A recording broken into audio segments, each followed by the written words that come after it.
is Taliesin. And I'm Evitel. And welcome to a WoW podcast, obviously episode number... 30. Oh, it's episode number 30. Happy anniversary to you, Evitel. Oh, Evitel, you're not there. You've disappeared. Uh-oh. You're not there. This is horrible. The picture's not here, but your sound is here, and that's the important thing, right? So welcome to the stream, everyone who is listening to this being recorded live. Welcome to everyone listening on your preferred podcast listening service, which maybe will never appear. It's likely that it will never come up on your preferred listening service, and that's why you just have to come to our YouTube channel and watch the VODs. Exactly, where if I dare to say it, I think our sound is sounding good. Well, yes, so far. It always sounds good at the beginning, and then it sounds bad. That's how it goes, right? But, you know, is what it is. We have a fix. We have a fix ready. I have a monitor in my ear. Well, we don't quite have a fix ready, no, but we do have a monitor ready. We are trying to keep tabs on it, and listen to what's going on, exactly. Because this is our second attempt at episode 30 of the podcast. Because, let me have a look at what's going on here. There we go. Just trying to find Evie's camera. I'm fiddling about with stuff. Do you want to do an intro, Evie? Yes. So today we are going to be talking about the anniversary patch, which I'm really excited, actually, that we've pushed this episode number 30 to today, because I am enjoying the anniversary so far. We'll be going through that, talking about our experiences with it so far, seeing what you guys have to say about it. Oh, speaking of what you all have to say, should anyone have any comments, any juicy tidbits, any questions they'd like us to address, feel free to drop those into a super chat at some point. Yes, super chat it up. Yeah, for sure. Make them extra super. So that is what we're going to be doing today. Really looking forward to having a little chit chat with you all, and then going over any news that may have come up in the meantime. Apparently there are 6 new classes for Drakthir, but who knows, because who plays Drakthir, right? Yeah. We can't get your camera on, Evie. I don't know what's going on. Sorry. Bizarre. That's okay. Yeah, it's fucking bullshit, isn't it? I'm happy to just be a just voice more today. fucking misery for me on this fucking podcast. If it's not the microphone, it's the fucking cameras. Oh dear.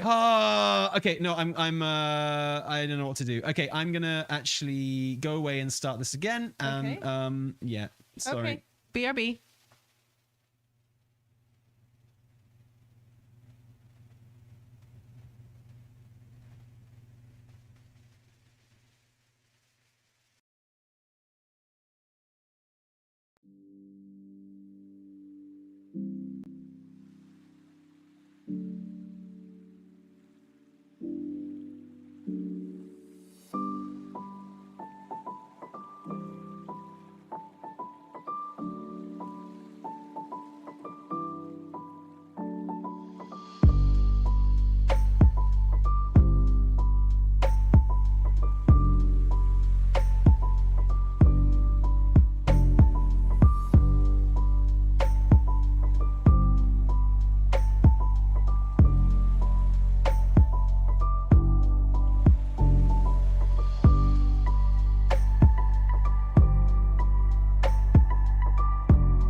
I'm Evitel. And welcome to a WoW podcast, obviously episode number 30. It's Dirty 30. Woo, It's 30.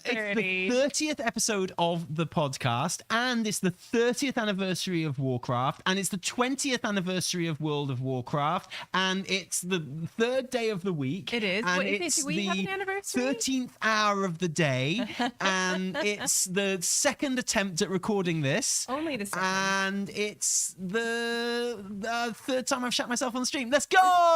Hey! Welcome, everyone. Welcome to the podcast, and welcome to the anniversary. It's the World of Warcraft, and it's the anniversary of World of Warcraft, and it's the 20th anniversary, and that's what we're talking about today. We're talking about the World of Warcraft 20th anniversary patch, because we've been playing it all day, all morning, and you know what? I thought it was quite exciting, but I've noticed a lot of people hating on it, Evie. So I noticed this come up as well, because we just put out a weekly reset, going through all the stuff you can expect, everything you should do. And by the way, so I've been able to deflect all criticism that might have come our way from this weekly reset and this patch guide and everything, because if anyone's like, yo, something's wrong with the guide, there was something that I'm not sure is quite right in that guide, I'm like, dude, don't give me that shit. I don't care. You need to go and tell Evitel of the famous YouTube duo Taliesin and Evitel, because I completely palmed off all of the guide writing to her. I'm just going to fix your camera. You did. Thank you. I was just going to do that myself, but thank you for doing that while I'm here. So we put that out. You can thank or disparage me accordingly based on how you feel about it. But one thing I noticed, it's not about how you feel about it. Facts don't care about your feelings, Evie. Either the info is right or it's wrong. Yeah, exactly. Do you know what I mean? There's no nuance here. One thing I noticed, was that there were just a lot of frustrated. I got kind of like negative vibes from a lot of the comments, and not in a kind of you guys suck, because we're used to that anyway. There are those comments as well, but right? Those are like a baseline. Those are always a baseline. But I noticed a lot of this event sucks, WoW sucks, everything, and I was like, hold on, did I like misread the temperature of the proverbial room here? Because that's not the vibe I got before. People seemed really excited about this patch. They seemed excited about the extra content that's coming. But I think there is, something's going on, Tally. I'm going to tell you what it is, Evie, and we'll get on to discussing this properly in just a moment, right? But I think there is a fatigue, and that fatigue is one of like perception as much as anything else, because the comments that I've seen in the comments of that video, but also elsewhere on the internet, is like, more currency, more grind, more time-gated rewards, etc., etc., etc. So is this a real problem with the anniversary event? Who knows? Let's find out when we talk about it in a little bit. Big shout out to our super chats. If anyone wants to ask us a question or get us to talk about something which you think we might not talk about otherwise, and there's plenty of it, honestly, then drop us a super chat in this live recording, and we will get to you at the end of the podcast. Do a little super chat Q&A. Happy days. Nice. That'll be really, really good. Nice. But before we get to any of that, Evie, since it's been 2 weeks since our last podcast, because we had to abandon the last one through mic issues, then what have you been doing in the World of Warcraft so far? I have been, I've been like comfortably grinding away, like a very gentle grind. I haven't been pushing myself. A tender grind, would you say? A very emotional, tender grind. Just gentle, staring into the game's eyes. Low grade. Yeah, exactly. I've been enjoying that. And I've gotten to the point where I mentioned this a couple days ago when I was doing a little stream, where I was just like, I'm looking forward to having this patch because I'm ready for more ways to procrastinate. Like, I'm ready to have more ways to avoid doing what I should be doing in game, which is just doing keys and gearing. Like, that's all that's left, not quote, all that's left. That's all that I really should be doing at this stage. Like, I should just commit to the grouping up and pushing some keys and jumping in raid. But instead, I'm just doing some delves. I'm just thinking about, what pets to tame, thinking about getting the rare like Elanira mount, which again is just a grind for shards, 10 shards in Dorne that like never drop. And I'm like, that's, you know what, that is exactly what I need right now. So having this 11.0.5 come along, I'm like, this is perfect for me. I have a perfect distraction from core gameplay. But you're like, but you just said that you're not doing the core gameplay anyway, though. So what you're saying is, it's like I basically abandoned core gameplay and I'm doing some delves. I'm just doing whatever I feel like when I jump in there. Literally just trying to find ways to waste time in game right now. Exactly. So 11.5 is perfect for me, or 11.05 is perfect for me, because what it does is it allows me to abandon all the ways I've been finding to not do core gameplay in 11.0 and find new ways to not do core gameplay in 11.05. So it's perfect for me. Perfect. Okay, that's logic. It's definitely logic. Yeah, that's my logic. How about you, Tally? Have you been in the game? I've been very, very busy. So I've been doing lots of things in game. One, I've been thinking about how much I'm looking forward to you doing your Zalatath cosplay that you still owe the world because you lost the bet about the Dragonflight meta achievement. So that's something. That's something that is keeping me going at the moment, honestly. Oh, wow. You know, especially because Zalatath isn't popping up in game very much these days. She's not. You know, and probably won't until my guess is that we're not actually going to see her until 11.2. So, you know, the last major patch of this expansion. I wouldn't be surprised if basically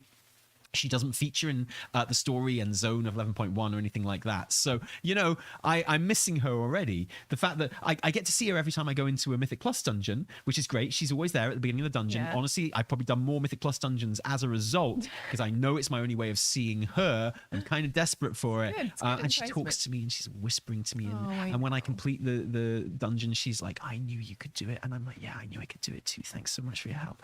And even though it was that shitty one this week where you have to like get the orbs as they come in the rings and stuff, and they've made it a little bit better by having them kind of home in on you a little bit, but it's still obviously and by far the shittiest to fix, and no one likes it, and I'm really glad it's a new week and that one's over. But also it was just nice to see you, and thanks for that was really good. So there's that. But gameplay wise, I've been really just enjoying the game, honestly, and just kind of getting on with it. So we've been progressing Queen Ansarek in the guild on heroic. Nice. And that's always our aim, as you'll know if you follow this channel and you follow it, our progress and how we play.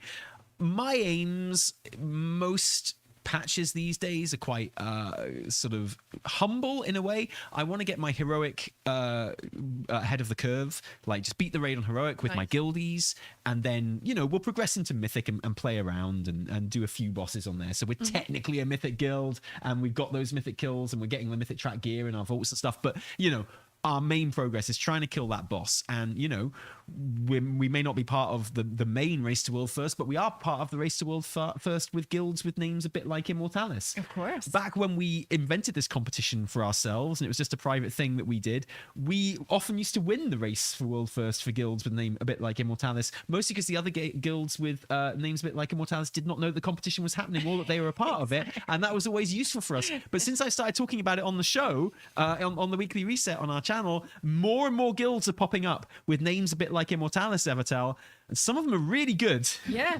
dude, I know.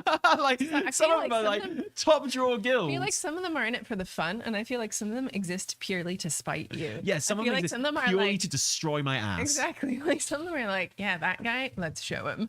Yeah, pretty much. And they do. And they show me. So, you know, like we finished 5th in the Race to World First for guilds with names a bit like Immortalis this year. Well, like I said, like 10? I can't decide if that's actually really good because it's top 5, aim for podiums next patch, right? Or if it's kind of pathetic that basically we are the English with football here. We invented a thing and then we're shit at it.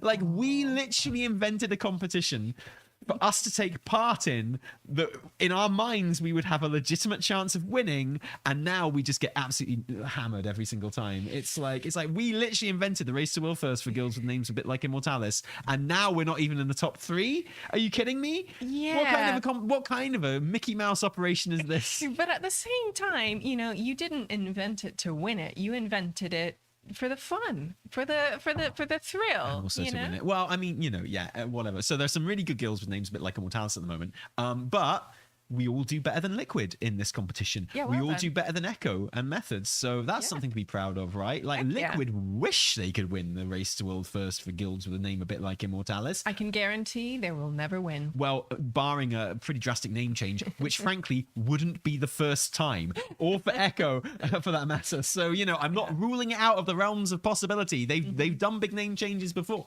Yep. So yeah, that's what I've done. And we did it. We finally beat Ansarek. And Ansarek was hard, man. Yeah. There was 1 week in Ansarek where we were progressing it, and we because we started it 1 week, and we made we were doing it and we were practicing it, and it's one of those like front-loaded final raid bosses where there are 3 phases, and the first phase is by far the longest and hardest. And so you're doing that just over and over again. And I like whacking my head against a boss wall in a raid. Oh, I know you do. I genuinely you grumble about it, but then I can see it's you're going true. through your eyes. Yeah, it is true. That. Like, I mean, where do you get that in gaming apart from in WoW raids? I think it's unique and it's fun and it's great, and it's like a great sense of achievement when you do it. So I know everyone complains about Kill Jaden. We took 130 pulls on Kill Jaden, and I loved that shit. I thought it was so good. But there was a session on Ansarek where we came in and we were like, well, hopefully we'll get Ansarek down this session, right? Because we've got the whole night just on Ansarek.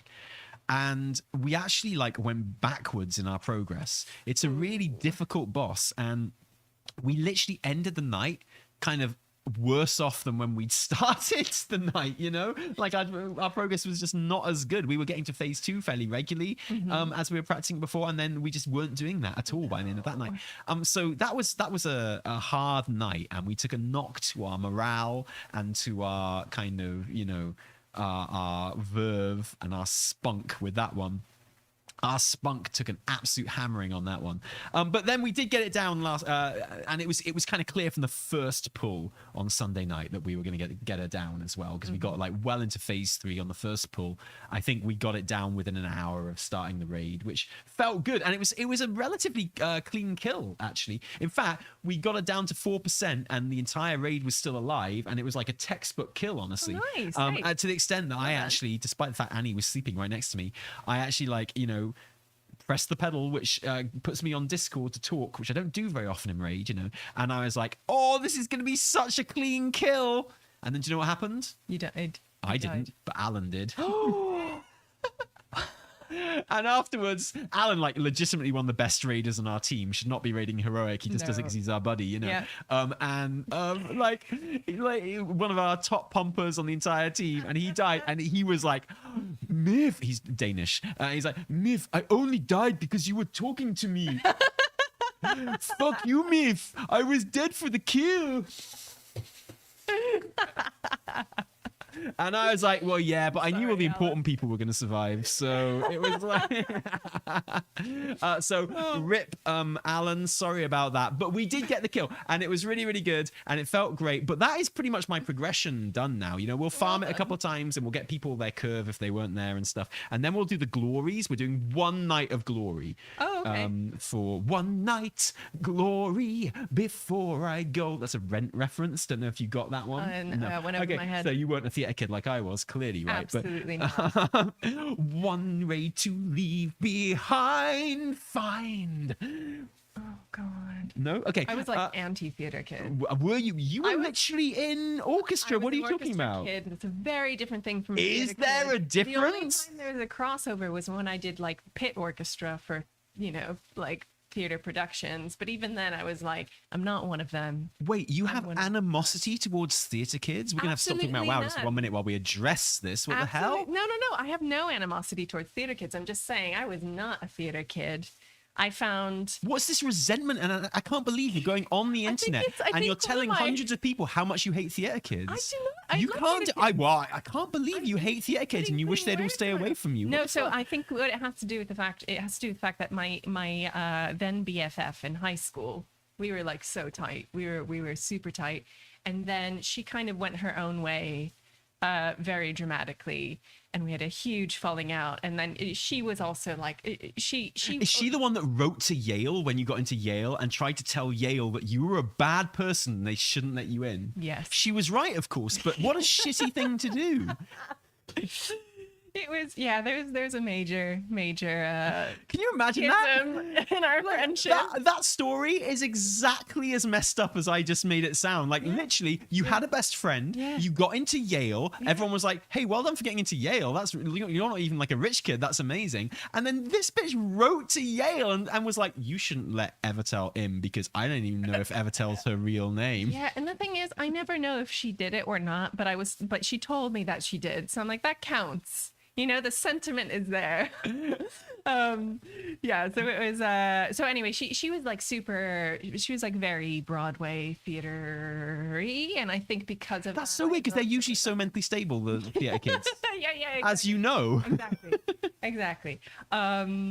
So yeah, but no, I think I just liked to distinguish myself. I was like, I am an orchestra kid. I'm a little bit more mysterious. I'm not out there like this. I'm just there. I'm here playing my violin, doing my stuff, reading my book. I'm not on stage. Anyway, I don't even remember how we got here. Oh yeah, we had a Rent reference. Oh yeah, sorry. Rent is really good though. Okay, but like now you love theater kids, right? Now you're all about them. Now like you appreciate. Now I love and support them. With my entire being. But okay, great. We'll watch Rent tonight then. No, we have to finish Lost. We have to finish Lost. We're on like episode 15 of the first season. It's like, okay. Finish Lost. Okay, I will finish Lost. I'll finish Lost right. to watch Rent. I'll be like, I'll start with Lost and go, and now I have finished Lost, and now I'm gonna watch Rent. Are we making another bet? I wouldn't make you watch Rent, don't worry. Anyway, so we're gonna have one night of doing the glory, and no more than one night. We're gonna get in there. We're gonna bop that shit out, and I hate doing the glories. Same. I hate it so much, and yet I always feel like I have to do it because it's an achievement that I'm never ever gonna get otherwise. Like, I'm never gonna go back and get glories in old expansions, you know. If I don't get it right now with my guild, with someone who's done all the research and the reading and knows exactly what we have to do and just tells me what to do when we get to each boss, you know, then I'm never going to do those glories ever. So if and it has been the case where sometimes I've just skipped out on the glories. I know, and you need a whole group of people. Yeah, well, exactly. Yeah. And I've always regretted it. Always regretted doing it. Yeah. You know, dude, I have to say your wife is hot. Put it in a super chat, Rich. Exactly. You want to call my wife hot? Put it in a super chat. I did. It's how I asked her out. I sent her a super chat as she was streaming. I was like, "Yo, you're hot. Let's do something." I'm totally gonna embrace like the methodology of a lot of like, you know, big OnlyFans creators. It's like, oh, you want to compliment me? Pay me. Yeah, totally, exactly. Well, I mean, the internet didn't exist in this current form when we started dating because it was a very long time ago. Yeah. And the first thing we talked about, well, one of the first things we talked about on our first date was World of Warcraft. True. And that was in 2012, right? When World of Warcraft was only 8 years old. No way. It was only 8 years old when we got together, and now it's 20 years old. The current expansion was Mists of Pandaria. So anyway, sorry, we're gonna do our glory. We're gonna get that all done, and then we'll kind of look at getting into Mythic, right? And you know, just doing a bit of Mythic, but also next to that, I've been doing a lot of Mythic Plus pugging as well. Oh yeah, how's that been? Well, I did some on stream. I like doing it on stream because Gary the Carry was in stream, and Gary can tank anything. And basically, you know, my highest key was a 7 before Gary came onto my stream, and he was like, "Yo, do you want to do my Mr. Turner side 9?" I was like, "I don't think I can heal a Mr. Turner side 9." He's like, "I'm Gary the Carry. You'll heal what I tell you to." And I was like, "Yes, sir." And we went into Mr. Turner's side and absolutely destroyed it. That boy does not need any healing at all. We could have done it 2-man, honestly. And then, so we bopped that. I got a 9 on there. And then that kind of encouraged me to go and pug. And for the last couple of expansions now, I have been pugging all my Mythic Plus progress. I actually really enjoy pugging Mythic Plus. Do you have any experience in this? Pugging Mythic Plus? Yeah. No, because I'm always rejected. Oh, because you're a hunter with I'm a low rating. My rating's like 350. Well, I do have like 2 2s.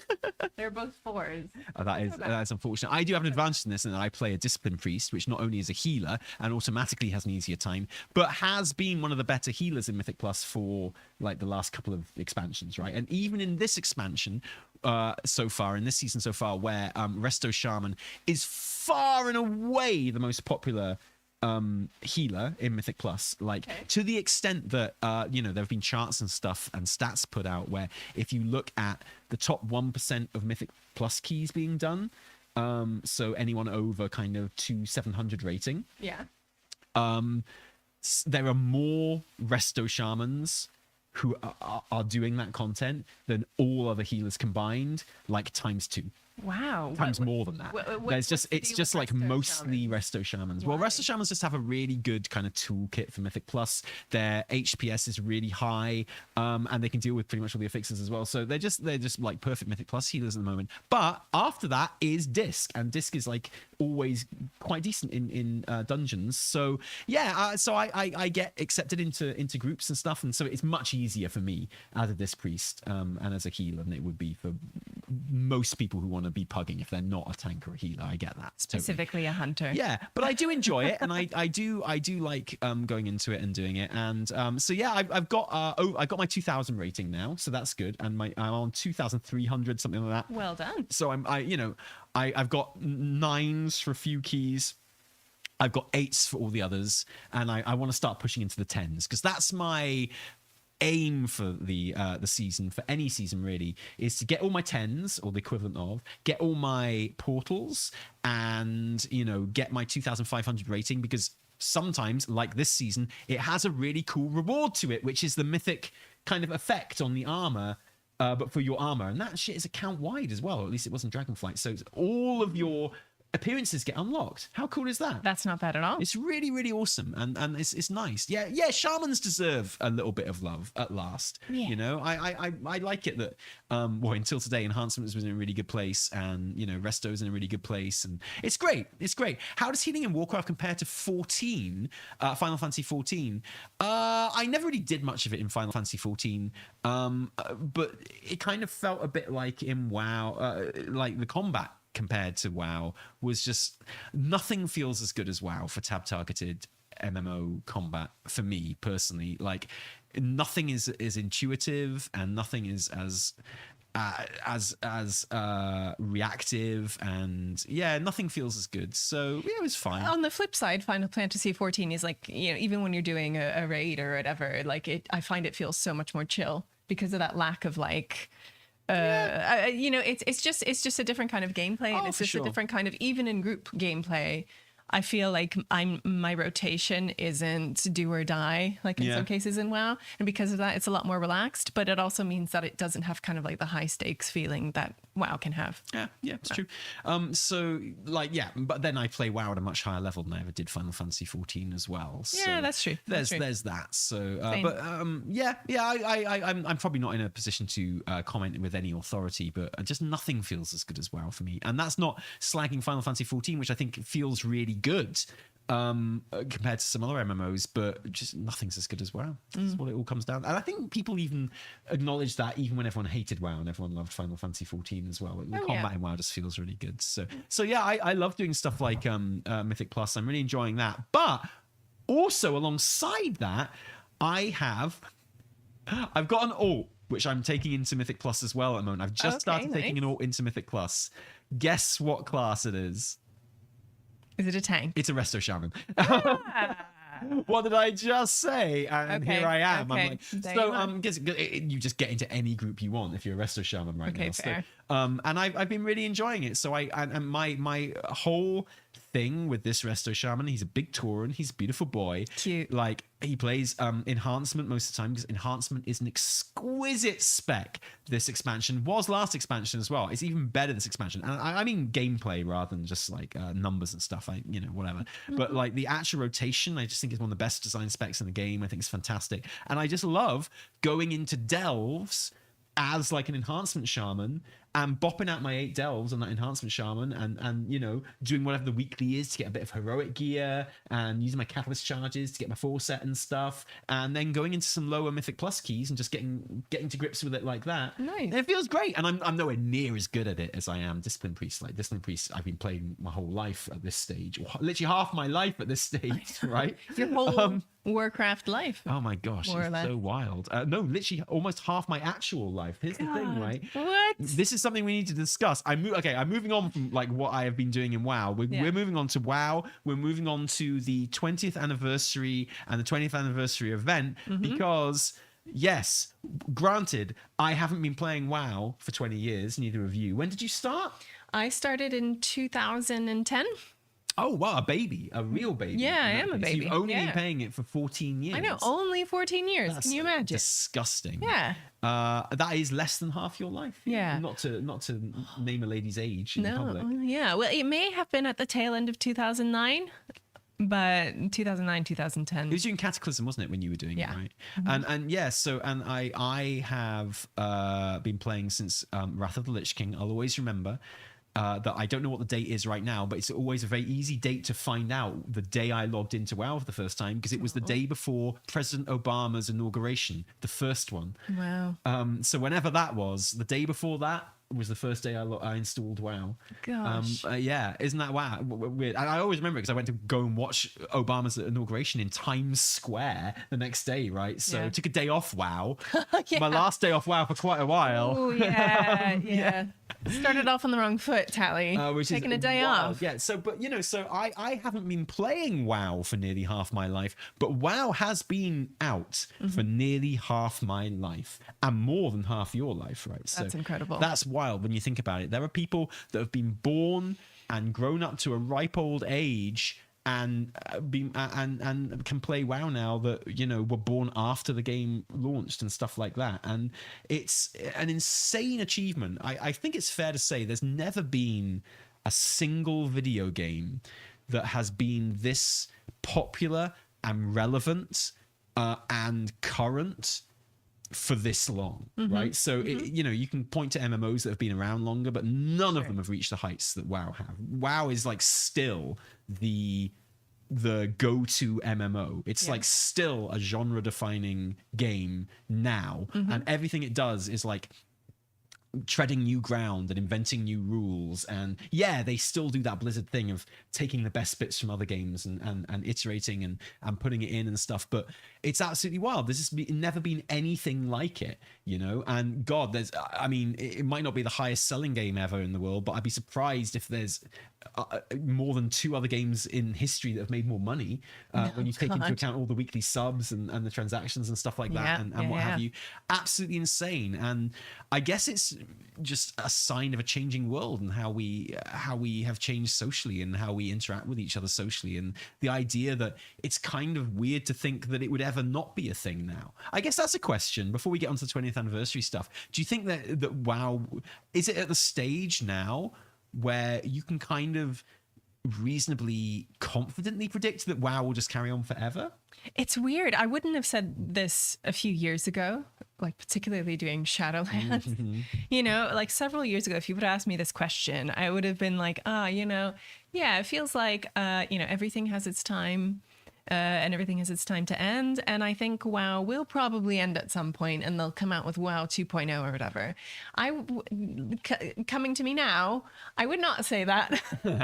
It's so funny how that's changed. Like I can't imagine WoW ending, and I'm at the point where we have 2 small children, and in my mind, I kind of assume that they will play WoW at some point. Yeah. Like at some point, it will still be around in some iteration, and they will be playing it. And maybe we'll even play it together. Yeah, right? I mean, Annie is at the stage now where he really likes to come and sit on my lap and watch me raid during raid night and stuff. Like he'll sit on my lap and he will watch, and he is intently watching. He has no idea of the concepts of the game really, but he's like, "Who's that big spider woman? Why is that cow wearing a big hat?" It's like, we got questions. And we got to council, and he's like, "There are 2 big spiders now." It's like, yeah, seriously. And he'll be watching the effects go off, and it's like, "Oh, they're doing big webs. Why are they doing big webs?" It's like, to try and kill my ass. Shut up, dude. Go back to bed. Seriously. But no, it's great. And the idea that it will break my heart when inevitably he's a teenager, and if WoW is still going, he turns around and that's his rebellion. He's like, video games suck. Yeah, I really like boxing or whatever. Like, I was thinking that's like the one thing he could possibly turn to, because we have so many bases covered in terms of things that we like and enjoy. It's like we've got like music, we have video games, we've got art, we've got theater, we've got all these things. So literally the only thing he could do is be like, Mum, I want to be a professional rugby player. And I'd be like, no. He'll be good at rugby. He's big. He's cool. He's going to play second row his entire life, just like I did. Poor boy. Poor boy. No, I reckon the first time Annie takes a big knock in rugby, he'll be like, no, actually, not this game. This game sucks. That really hurt. Right? What? Yeah. Ow. Yeah. Ow. Get out. What? So I don't think he's not that sort. But he might come to us and be like, I really love motorbikes. I want to race motorbikes. That would worry you, right? You wouldn't be into that. Yeah, I would. I wouldn't actually, for safety reasons. I would not. On the top layer of it, I'm like, yeah, cool. I love it. Yeah. Love it. Motorbikes are cool, but then also I don't want him to ride motorbikes. Yeah.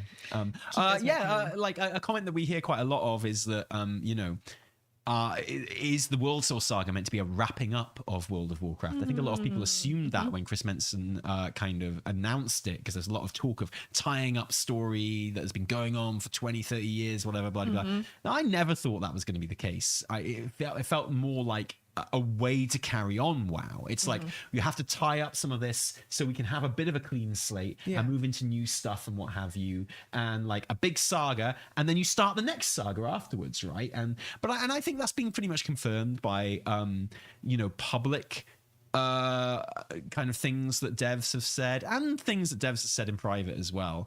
I feel like it's definitely, they're definitely planning beyond the World Soul Saga. Oh, so, absolutely, they are, and they've come out and said that. Yeah, and they're doing their jobs. They have planning. They're supposed to. Yeah. Expansions and sagas and trilogies long into the future.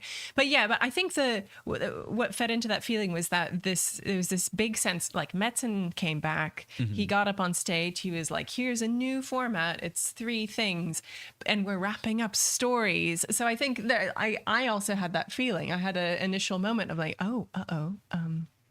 is this the end? Yeah. What are you trying to tell me? Are we breaking up? We were coming out of Shadowlands as well, don't forget. Oh, so everything felt like a downer. Well, we weren't actually. We're coming out of Dragonflight, but there was like a sense that the game was still kind of in crisis. You'd had like a really good expansion, but people hadn't come back to the game in the kind of numbers that Blizzard would have hoped for.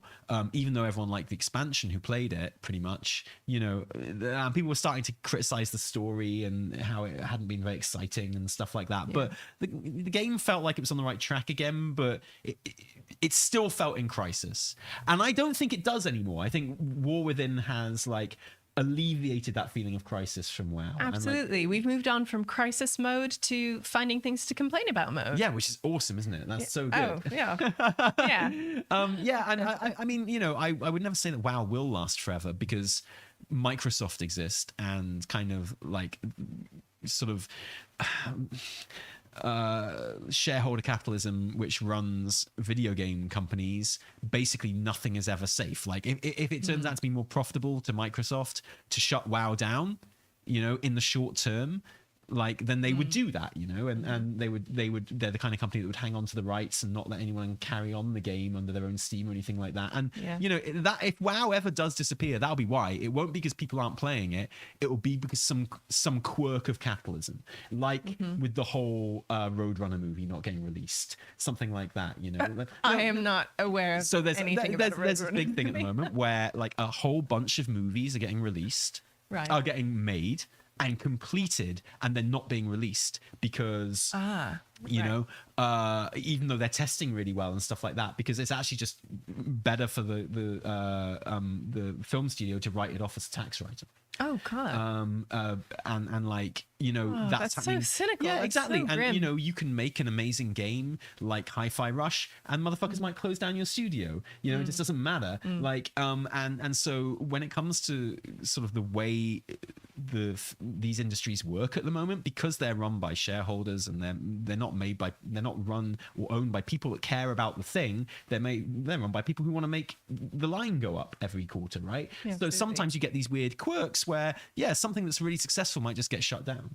And that can always happen in the system that we're kind of living under. So that if WoW does shut down, that'll be why. It won't be because people aren't playing it, because there'll always be people to play it. Sure. They could always make WoW a profitable game, even if they didn't have the kind of content rollout that they have now. They can always make money off WoW, and it will never be because of that it's shut down. It'll be some weird quirk of like the shareholder system. If it ever happens, Well, and that's what I worry about, because that there's no accounting for that. There's nothing you can do about it. And that I actually genuinely find that a bit terrifying, that something I love can disappear just because, I don't know, for whatever reason, some weird thing. Anyway. It's lasted 20 years, which is pretty good. Although it hasn't really, because it launched in November, like the 15th or 14th or something. So we're a month off the actual 20th anniversary. Oh, that's fine. It's anniversary season. Tally, it's anniversary patch. No, look, I know this for a fact. I know you hate this as much as I do. I hate motherfuckers who have a birthday month. I hate that shit. Everyone's got that friend. Yeah. All right. Yep. People have like high maintenance friends and low maintenance friends. And you know me, fam. I'm a low maintenance friend. Okay. I'm like, if you don't want to call me for a year, that's absolutely fine. You can call me after a year and you can be like, let's go have a drink. I'll be like, can't do this week, maybe in a month. And, we'll do it and we'll go for a drink eventually and it'll be great. It'll be like, we never apart. It'll be fantastic. Sometimes I have a birthday party. Sometimes I don't. If you want to come, that's cool, man. If you don't, even when we got married, we were like, we have to get married in the center of London. So it's very easy for everyone to come. No pressure. Yeah. And people can get on the train and go home afterwards. Like, it's like, not in a country estate or anything where people have to stay or anything like that. So I am not a birthday month kind of guy, and neither are you. You're very low maintenance as well. That's why I like you. Exactly. Just all over low maintenance. Yeah. But we have friends, I know people who are the kind of people, and if this is you in the chat, I'm sorry. Again, I'm sure you're lovely. I'm sure you're very nice. But if you're the kind of person that has a birthday month, and you know what I'm talking about, right? You know the kind of person I'm saying. It's like, it's my birthday month. And the thing is, this isn't a child. This is a grown-up. Oh, only works with grown-up. It only works with grown-up. Only a grown-up can decide that they're going to have a birthday month, and it happens. Birthday month for themselves. So it's that thing of like, well, okay, I'm going off with all my girlies. Girls are usually more birthday month people than boys are. This has been my experience. I'm going off with my girlies for a spa weekend, and then next week I'm going out for a holiday with my boyfriend, and then next week I'm going out with all my friends for my actual birthday party, and then we're having a drinks for like family, the week after that, and it's like, we've all got a friend like that, right? And I'm sorry if that's you, but everyone hates you on your birthday month. Like, they love you, so they do all of your birthday month shit, but deep down they hate that you do it. No one likes a birthday month person, fam. No one likes them. I'm with you. I thought you were going to be the voice of reason. I thought you'd be like, no, Tally. No, we don't hate them, Tally. No. It's just hard sometimes. That's all. But you were right in there. You were like, month person and a theater kid. It's usually the same. They're in the Venn diagram between birthday month people and theater kids. But so WoW. But you know what? I will give WoW a pass because I like pitches and I like seasons, and I'm suddenly very quiet, I think. Are you? I can hear myself on the monitor. Aha. Okay. Thank you. Oh, there we are. We're on top of this. Let me just check this out for. Maybe I'm just not speaking loud enough. But I'm. Oh, actually, I think I'm okay now. Anyway, maybe.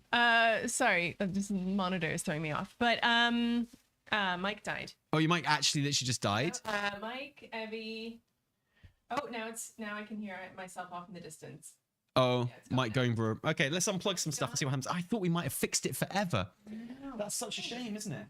I'm sorry that's happened. I'm sorry that's happened to you. It's okay. Let's try this. I wonder what it is. It's going to be a connection or something. We went round the back of it today and we tried. What about? Can you speak now? Yeah, I'm going to talk back. It said Mike's back. Mike's back. I'm not hearing myself at all now. You're not really coming through on the. On the thing, correctly dead again. Okay, let me get my headphones on. Sorry about this to everyone listening. Thank you for being with us. Yeah. Yeah, I'm still off in the distance now. Oh, sorry. Can you talk for a sec? Yeah. Let's see if I'm coming through now. No. No, you're a million miles away. Yeah. Okay. Let me just try fiddle with some stuff. Yeah, we did some fiddling earlier. I'm gonna keep talking just in case something comes through. Is it a goner or is it here? Still not coming through. Yeah.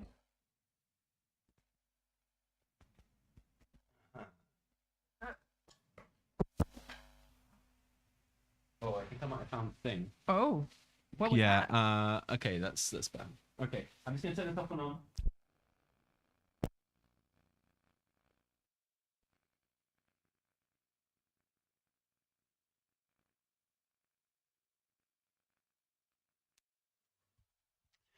Testing. Testing. Oh, I can hear myself now. Yeah, you're very loud now. I like it. There I am. Just as you deserve to be.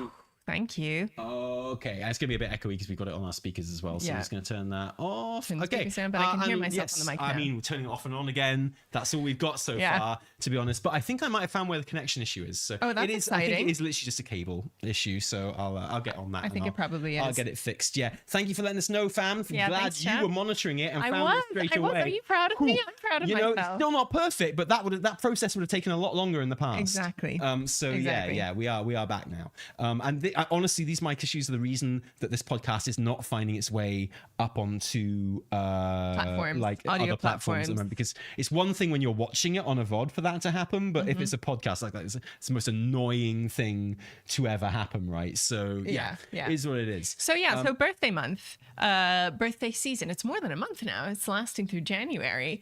I'm actually really I'm happy with it. People, birthday month's not so much. WoW, birthday season, I'm in. Okay, do you know what? And I agree with you as well, because I really wouldn't want to have this as like a month-long thing or something like that. I love that it's going into January. Partly because, I mean, I don't see any way that you're not going to be able to get everything that you want to get. Have you, before we get on to people's criticisms for the patch, you've played a bit of it this morning. I have, it's reset day today in the EU. NA had all of yesterday. Well, all of yesterday play it. We've only had the morning so far. What have you been doing? What have you thought of it?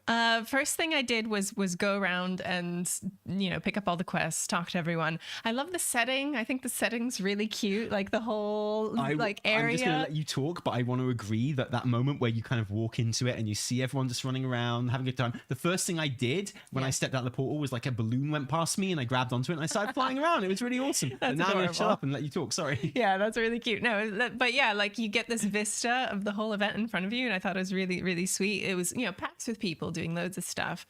So I love the actual setup and the framing of it, and having characters everywhere. I went and I picked up every quest, and I did the one that they ask you to do when you first start, to introduce you to everyone, which is great. I think it's really sweet. I haven't finished all of the bits, obviously, but I have enjoyed. The first thing that came up actually was Lore Walker Cho's story time, and it was really surprising to me to see how like rapt I was, and my attention was like laser focused, and I sat down. What story did you on get? A bench? I first got Lore Walker. I got him talking about like the first Death Knight or whatever. Oh, and Arthur's and shit. Yeah. And then there's another one about Garrosh, and I sat down and I was listening, and I was looking at guild chat, and some people in chat were like, this event is really fun. I'm surprised by how people are getting into this event. And I was like, yeah, I'm literally sitting on the floor, like it's story time, and I'm just sitting here. And then you get an extra action button to press every now and then. Yeah. And I liked it. And he's like, yeah, me too. And then we were like just sitting there, like cheering, listening to story time. So that was a really sweet kind of introduction. And then I started going around. You realize there are loads of NPCs, populating the place. And you can chat with them, and usually that's like, that's fine, that's a nice bit of flavor. But to me, this, it's almost like the epilogue in Baldur's Gate 3, Yeah, like, I knew you were going to say that. I felt the same. Yeah, I really got that vibe. I got that vibe where I was hanging out with a lot of my friends, and we had a bit of a break from all the adventure, and we got to just chat and catch up with people. And it really gave me that vibe. And you mentioned this as well, but you can really tell how the quest writers were just having a lot of fun. Yeah. Like, and the dialogue writers were just really having a lovely bit of fun there playing around. There was Stelagosa and Arcanist Valtrois. Like on a date, like on a super lesbian date at like the fashion show, and they're having like this lovely little bit of dialogue, and and like Arcanist Valtrois like blushes purple when you mention Stelagosa. No, really? Yeah. What's like, this woke shit going on in my video games? A deep purple blush, flushes her cheeks to the tips of her ears, and I was like, oh. So little like fun little bits of flavor in there. Now, I did the Chromie event, which is fine. No, it's not. It's shit. Okay, Sorry, I'm really glad. I'm gonna give my opinion on it. I'm not no fence sitting here. Who do you think I am? No, sorry, the Chromie event sucks ass. I like what so a rubbish. massive disappointment. Yeah, it's so bad. And, like, I apologize to whatever dev like made it, because it's no reflect. Well, I mean, maybe it is reflective, but I know I whatever the brief was, it just it sucks. It takes about an hour to queue into if you're I was DPS. literally half an hour waiting for this Chromie event, and I was like, you know why that is, don't Why? you? Because no one's queuing for it, because it's rubbish. No one wants to do it. So like I queued on as a healer, which you should definitely do, by the way. Yeah. Because like you don't need to be a healer in there. There's no healing needed at all. Fair. But so I don't know about you, but when I heard about this, it was like revisit the Gates of Anchorage, and I was like, that sounds like just the kind of thing I want to do. Yeah, that's like a hardcore core memory for a lot of people. Big event. I wasn't there for the first one, and I was like, okay, I'm ready. And just calling it, revisiting the Gates of Anchorage. I was like, wow, iconic, big. I'm gonna be there. It's gonna be awesome. Yeah. It's gonna be like my frame rate's gonna be like 2, and it's gonna feel incredible. I don't think it's unreasonable to expect that you might be revisiting that great event in WoW history, right? And you don't. No, you don't. You go there and you go into like the general area where it happened, and you see some kind of like sand ghosts like frozen. There's like, oh, this is what it would have been like. And then you like fly around with Chromie and you kill some mobs, and that's it. That's literally it. It's so sad. And then the end like boss, right, is down. Oh yeah, whatever. I can't I can't remember it. I'm really sorry. It's or something, but it was like, oh, okay, so. And maybe it's different if you do it other times, and maybe it will kind of like carry on. There will like, be different evolve. ones, because you get ones with like the scourge.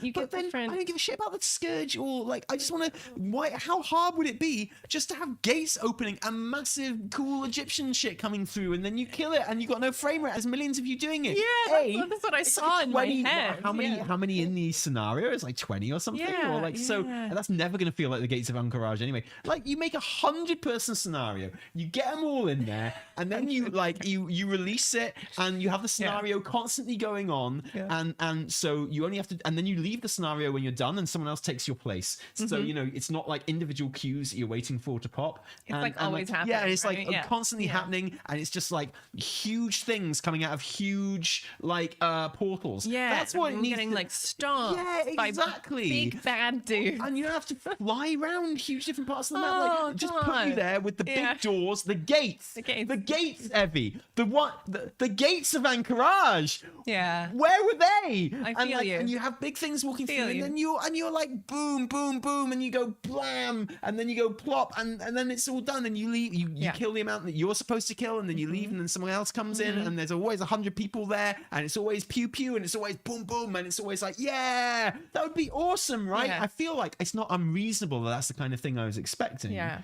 It just, someone mentioned it just felt like time rifts. Yeah. But like, time rifts were really fun. Time rifts were fun, but because they weren't like, a little instance thing. It felt, so I'm really glad actually that wasn't my first thing. I'm really glad my queue took half an hour to pop, because it came and went, and it wasn't like offensive, but I'm not going to remember it. I'm just, it was worse than offensive. It was just like nothing. It was, I'm not like, it's not the end of the world. It's not a massive deal, right? Like I'm not going to be making videos going, Chromie's Codex has ruined WoW. The anniversary event is a failure because of this. Like, it's not a big deal, really. There's still plenty else going on or whatever. It's better than nothing, I guess. But I can't lie about how disappointed is even the wrong word, because my hopes for this patch weren't pinned on it. Right. You know, so I'm not even disappointed. I'm just like, that sucks. That just blows. That shit just blows. And wait, that's Tally, shame, does it suck or does it blow? You can pick one. It's trying to do both and doing neither, Evie. That's the main problem, right? Yeah, exactly. So I'm not angry or disappointed. I'm just like it has not moved me. It's a shame. It's a shame. So there we go. Yeah. But what about the rest of it, Evie? What else did you do? I've done one time walking dungeon, which was fun. It's just time walking. I don't mind it. I like doing time walking stuff. And you know what? Ever since I did Black Temple, I've like renewed interest in time walking. Yeah. I don't know why, but it didn't really appeal to me before. And you loved doing Black Temple, didn't you? I just thought you had such a great afternoon. I'd never done it, and I was like, "This is awesome!" And we were just bopping it, and you just see these like iconic story beats and Illidan at the end, and I was like, "Ooh, yeah, actually." Yeah, you were loving it. You wouldn't stop talking about it. You were just sitting there going, and you're making all these noises. You're like, "Oh, this is so great!" Like, the music's you were literally great, happier than on our wedding day. It was wild. It was really good. I really enjoyed it. So I did a time walking dungeon. I'll do the rest of those. I haven't done Blackrock Depths yet. Have you touched that yet? Yeah, I've done it. How did it go? I did it on LFR. Did you do the whole thing? Yeah, it's a ruffle stomp like you'd expect it to be on LFR. Yeah, I did all 3 wings, and it's fine. It's enjoyable. It's like an LFR raid, but unlike other LFR raids, I'm not also doing the normal and heroic one at the same time, so it doesn't feel like the problem is obviously I go into LFR. And it's like I'm progressing the heroic raid, so the LFR one always just feels horrible. But I haven't done the normal or heroic on Blackrock Depths yet, so it actually feels quite fun to be doing the LFR. That makes sense. And I'd like to go in and do normal or heroic. I hear heroic's actually like relatively hard and quite tricky. I've heard that a lot of people have been struggling with it. Yeah, you have to be organized and stuff like that. Yeah, you have to know the strats. Yeah, exactly. Jump in, right? Someone was telling me Max from Liquid was doing it on stream yesterday, and it was like genuinely tricky. To which I replied, obviously that's because Max is a retail like baby and hasn't played proper classic WoW, and it's too hard for him. So obviously he just needs to stick to what he's good at, which is like soft ass retail, right? For noobs. Right, exactly. But also I hear it's quite hard. So hopefully we'll go in there as a guild and sort of. I was gonna say it feels like something nice for the guild to do. Are the rewards good? Yeah, it's like heroic rewards. So it's worth doing, and it's just fun to have a new raid, right? And as someone, I've never been a huge fan of that as a dungeon, because like all the time walking dungeons as well, it's so funny that they've popped up again, because I had to kind of realize that they've been away in a way, because there was a point where if you started a new character, those are the dungeons that you just did constantly, and you know, every new alt would be going into those dungeons at level 10. So all of the Dead Mines and Strathome and the ones that are in this little time walking rotation, they are like the stock dungeons that you would do on every new character as you were leveling them up. And then with Chromie Time and the changes in you know, like the dungeons that you'd be queuing for related to the expansion that you were supposedly kind of like leveling up in and stuff, that just changed, and you just don't go into them anymore. Like you just don't queue into them anymore. And so it was really weird to be like, oh yeah, these have been away. These aren't dungeons that I've been playing in retail. So that's really cool. Yeah. How was it scaled? Was it okay? Yeah, it felt fine. Like it didn't feel like we destroyed it, but like we were also not destroyed, so felt good. Yeah, just awesome. like plugged in. I'm looking forward to that. I really am. Yeah, I'm looking forward to doing more. Did you do any of the other kind of little games around the place? Yeah, I jumped in. Story time was the first one that popped, and then I really like how they do mark which ones are like coming, like which little events come with the little balloons on the map. Yeah. Very handy, because I do tend to hang around like while I'm waiting for a queue to pop for something else. I'll just do something as part of the celebration. So Mount Mania was the next one that came up. Okay. Which how did you do in Mount Mania? Okay. I did. I've got a feeling we've got similar stories on that Mania, right? Okay, I did terribly, but like literally the first one that came up as I joined Mount Mania was Eve's Ghastly Rider, which was And everyone in the crowd was like, dude. Which of course has recently been put shop mount, on the shop. Yeah. It's on the shop, but it was previously Trading Post. And so, it's created a bit of a discourse around that one. So that was hilarious. But that's definitely gonna be the shit show this week. Yeah. Oh my God. Like go comment hunting tomorrow. That's your job. And then there was some, there were like gladiator mounts coming out. No, what? Yeah. Oh. And then literally the one after that was like the headless horseman mount or whatever. And everyone's like, dude, fuck you. Like, that's dumb. And then like 3 people mounted their mounts and it was like, and we burned them. We burned them at the stake.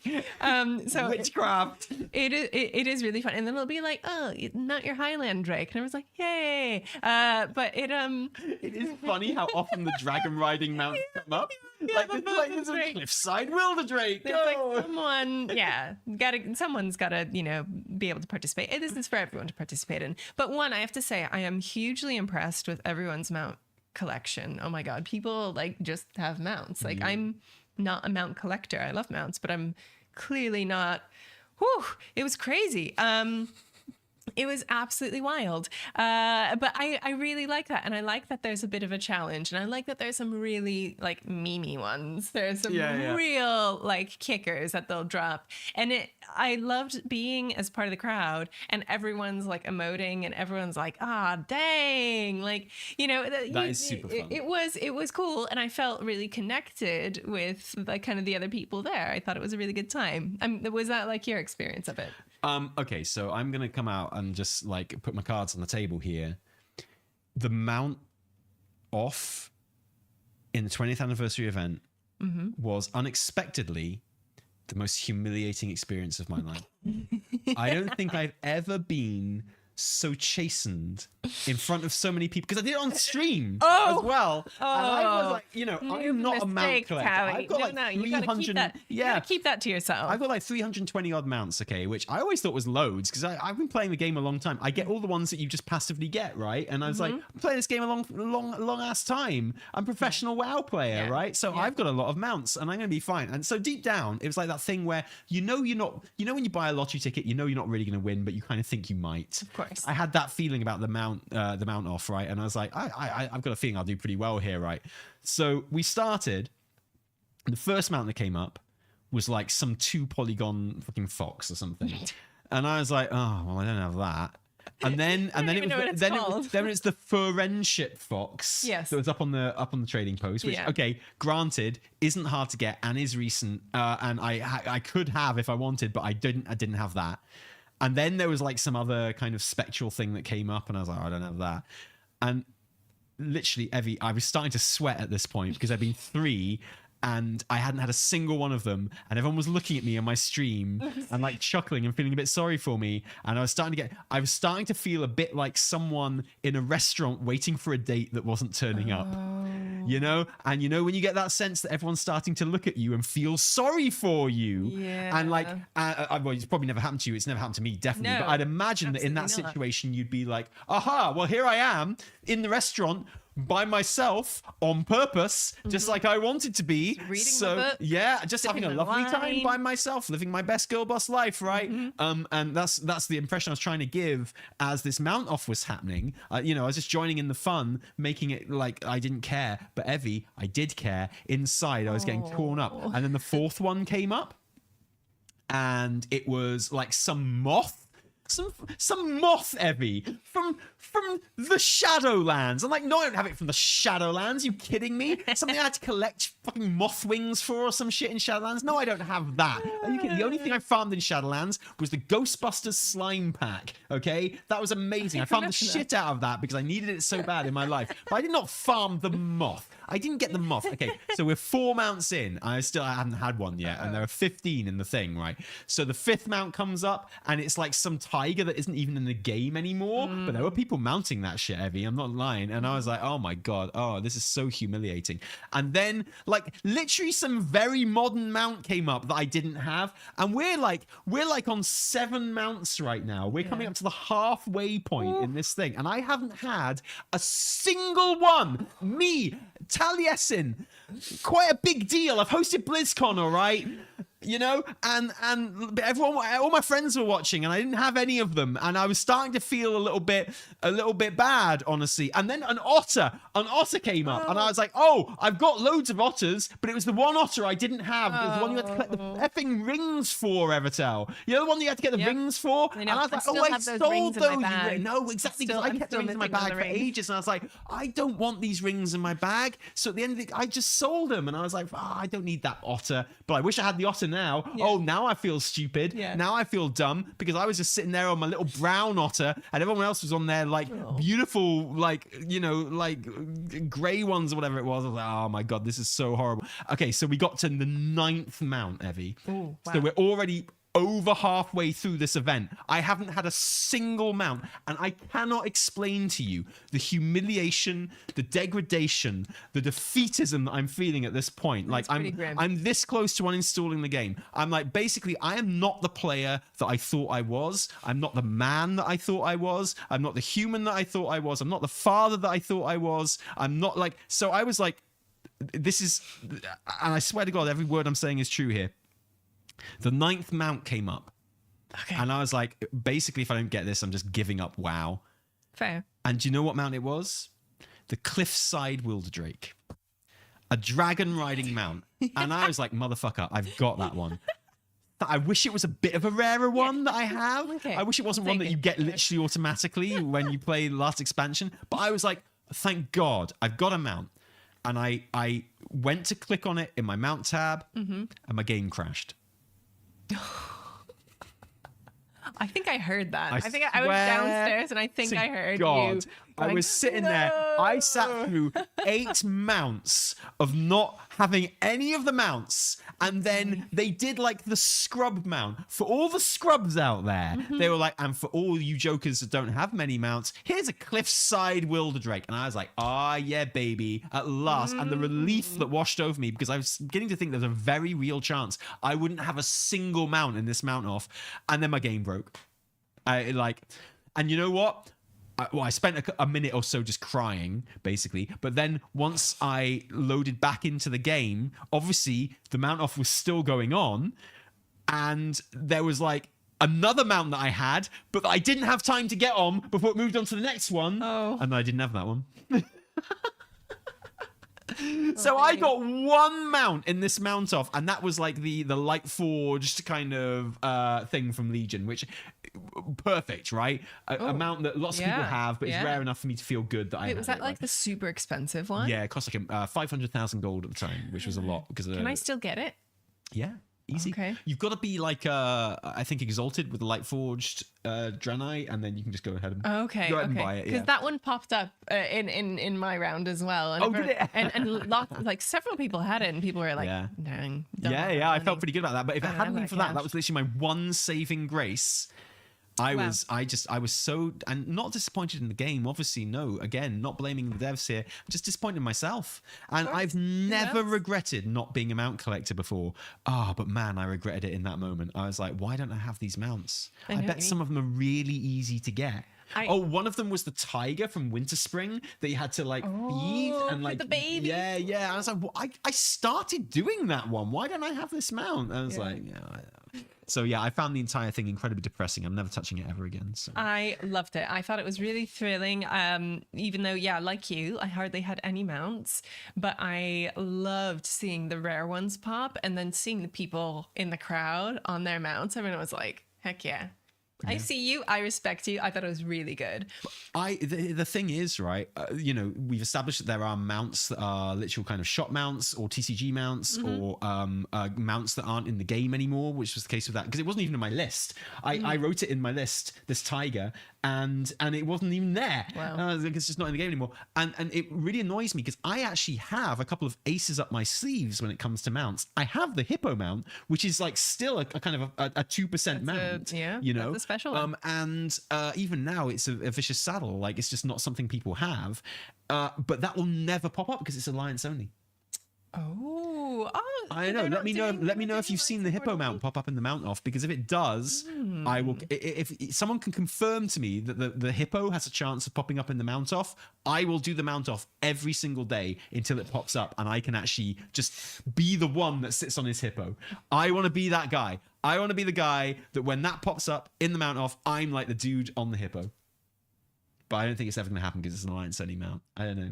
I think it should. If you can have mounts that aren't in the game anymore, you should be able to have faction-specific mounts just to really rub it in, right? But I'm never winning the mount off, put it that way. So I'll just do it, get my tokens, and do that. But on the subject of tokens, because obviously this is the thing, and we make a joke about it in the weekly reset with your excellent guide that you wrote and stuff. And the idea, like, look, we're telling you all the fun things that you can do, right? But we know that that's not what you want to know. You want to know about the rewards. You want to know how to get the rewards. You want to know how to get the tokens, right? We made a joke of it, but there's obviously like a lot of truth in that. People do want to know just how to earn the rewards and stuff like that, and you reward them by doing the activities and doing weeklies, both anniversary specific weeklies, but also kind of like the War Within weeklies and stuff like that. And, you know, you can get a bit of a haul together and buy it that way. And this is what people seem to be annoyed about.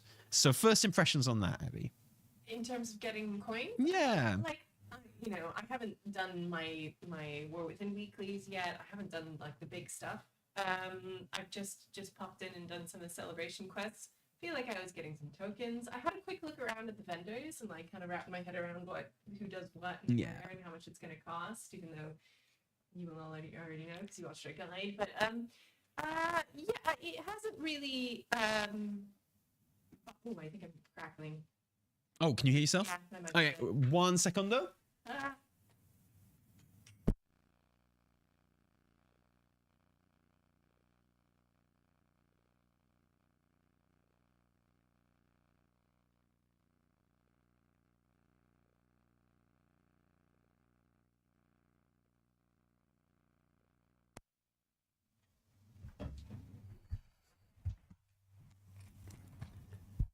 What about now? Can you hear it? Can you hear me now? I can hear myself now. Oh, can you hear yourself? Hey, we are back. Do you sound good? I sound good. You do sound good. Yeah. Okay, great. Phew. See, like it's still not ideal, but at least we can fix it quickly now, right? Catch it now. Yeah, so my little, good monitoring. I like that. Yeah, awesome. Right, I had a quick look around. I kind of took stock of what's there, and yeah, I know that we're not going to be swimming in celebration coins, celebration bronze celebration coins. God, we have like too many bronzes, too many coins. Like, I mean, well, is this one of the problems? Right? Well, yeah, I don't really see it as a problem. I do find it a bit. I have a little bit of like funny. What's the word? I can't remember, but I find it a bit funny that we have. Yeah, boobs. Yeah. Your boobs aren't funny; they are deadly serious. Cognitive dissonance. That we're like, I'm gathering these bronze celebration coins. I still have some bronze bullion in my bag, and meanwhile, I'm also getting time walking badges. Yeah. Like the mix, I don't like the mix of them. Like I don't like that. There's a bunch that I'm kind of getting both, right? That I find I'm like, okay, whatever, multiple currencies. Although I was really delighted to see a vendor at the celebration event, like a Nightborn, selling stuff for whatever currency you get from Suramar. Yeah. And I had like 800 of them in my bag. So I bought some Alec plushies. No way, seriously? Yeah. That's brilliant. Yeah. And I was like, oh, you know what? This is what we need. I need a place where all of my, like, you know, old school defunct currencies can be converted or like used into something better. Yeah. So yeah, I understand that it's going to take some time to farm, particularly if you want to get all of your tier 2 sets. That's going to take a little while. Yeah. Maybe, but I guess I need a week on it to kind of see what the acquisition rate is, and before I can really judge it. Exactly, I'm with you. I'm like, so like just being in it for a couple hours today, I really have no sense of how long it's going to take. Give me a week, give me a few days, I can get my head around it. But I don't mind if it's going to take a little while. Yeah. I have time to spare. Like we're not getting loads of new content until January. So well, this is another issue as well, of course. Yeah. But I just want to stick on this for the time being. Exactly. So this idea that so the main thing you're going to want is the tier 2 sets, right? And I think you need something like 385 for the entire set. That's like all 13. And which I guess, most people are going to want to get all 13. And that's including the discount. Well, yeah, exactly. Once you buy one, once you buy two. And that's a lot. That's like 4 weeks of doing, pretty much everything. Yeah. Or almost everything, right? Daily. And it's very easy to look at it in terms of that and be like, wow, 4 weeks of doing everything daily. That's 4 weeks of doing everything daily. That's a lot. And that conjures up images of having to do everything daily for 4 weeks, and then you get your sets. But of course, it doesn't work like that, right? No. Like no one plays like that. You got until January the 6th. And I when there are other weekly events and stuff popping up, there are going to be more tokens and stuff like there's a time walking double dip next week and stuff like that. Yep. For example, I'd be very surprised if they up the acquisition rate later on in the patch as well. Of course they will. They absolutely 100%. Of course they will. So there's all that as well. But also even just the fact of like, it's not like you're logging in every day for 4 weeks and doing it before you get any rewards. You're talking about buying 13 sets in that time, right? So like you're basically buying a new set every other day in that situation. So it's not like I'm grinding for 4 weeks with no reward. It's like, no, you're getting a reward every other day. Yeah. Like you're getting something for it. Yeah, I saw someone express, I can't tell whether it was ironically or not, but they were like, oh, I'm frustrated that I can't just get all the rewards in a week. It's like, well, it's that's okay you want all the rewards as well, like, and that's the thing. I'm not going to get all of the rewards because there's some classes that I don't really touch or play, or that I just don't really want or need those sets for. But for people who base the game around collecting everything, then that's going to be hard. But you did that to yourself. Yeah, and I get that, and I think this comes from a place of fatigue with WoW's systems in general. Like I want to draw attention to a Bellular tweet that he put out today, which is something that I'd noticed. He's obviously put out like a guide to the event as well, just like we did. And one of the reasons I wanted to talk about this was because I was quite surprised by some of the comments on our video regarding this, not the comments that say I'm ugly and I'm punching up when it comes to marrying you and you're amazing. Well, that's true, but we're used to that, right? But no, there have been comments like, oh, yeah, a lot of another fucking thing to grind. We've got stuff like like I'm already bored farming tokens, blah, too many currencies, 20th anniversary is trash. I've been playing it the last 24 hours. It's like, there seems to be this general kind of almost, I don't want to use the word knee jerk, but it does sound like a reflexive kind of rejection of another thing where you're grinding stuff and it's weird for me because I don't feel like that, by the way, but I'm trying to appreciate that maybe other people do. And exactly, yeah, I don't feel like that because to me this feels like almost divorced from everything else that happens in the game. It's like a completely separate system. Like there's nothing to be gained here that could make me a better Mythic Plus player. Like there's nothing to there's no, I'm not gearing up through this. The gear that drops is shit. Like it's like veteran gear. Sure. Right, I mean, if you're doing it at higher levels, sure, but when it's So to me, this feels like an entirely separate little mini game that they've just added into the game, and I'm going to get some cool cosmetics from it. I'm not bothered by it. But yeah, so I was also quite shocked to see this kind of reaction. People are like, oh, another system, another currency, another thing I have to do. Do you know what it feels like? I'm going to read Bell's comment. Fascinating reaction to the latest Warcraft video. I'm assuming he's getting comments like us. Of course, People are goddamn furious at WoW's systems. Crefts crafting upgrades renown. It seems that the rapid influx of endgame systems increases cognitive load, creating anxiety of being wrong, missing out, leading to anger. And I think there's something in that. I feel so. It's really funny, actually. The complaints in the comments of the video and what Michael mentions here, they sound like BFA complaints. They sound like the words people were using during BFA.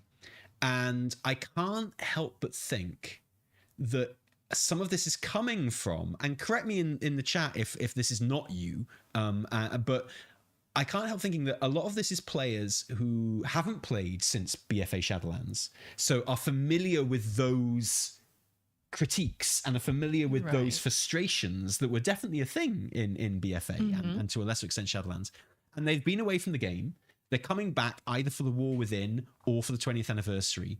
And they're seeing this stuff and they're like, shit, this is what I hated in BFA. This is the stuff that was wrong with BFA, but not quite grasping that it's different because the whole point is, you know, it's just cosmetic stuff. You've got a really long time limit to do it in your own time. Yes. And I feel like it feels to me, and I'm happy to be corrected on this if people feel differently, but it feels to me like people are remembering arguments from BFA where they were relevant and kind of bringing them to this event. Like they see some new currencies pop up, they see like a grind, they see a thing that they have to do with like dailies and weeklies popping up, and they're like, oh yeah, no, this is like BFA. And it's not, because A, it's not player power related, but also B, exactly. like there is, you know, we've moved on from the shopping list style, which BFA was, where you had to do everything, otherwise you weren't doing it right, to a much more buffet kind of thing, which is what this event is, I think, where, you know, like if you miss doing your weekly, for your dungeon weekly, you know, you are going to be behind on the absolute maximum celebration tokens that you could have, but you're going to be behind by 3.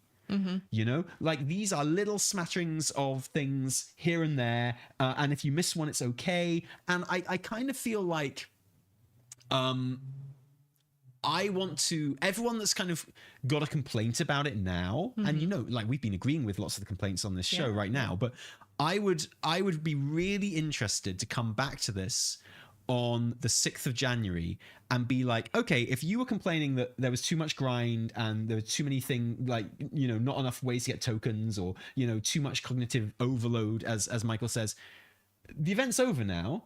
How do you feel about it now?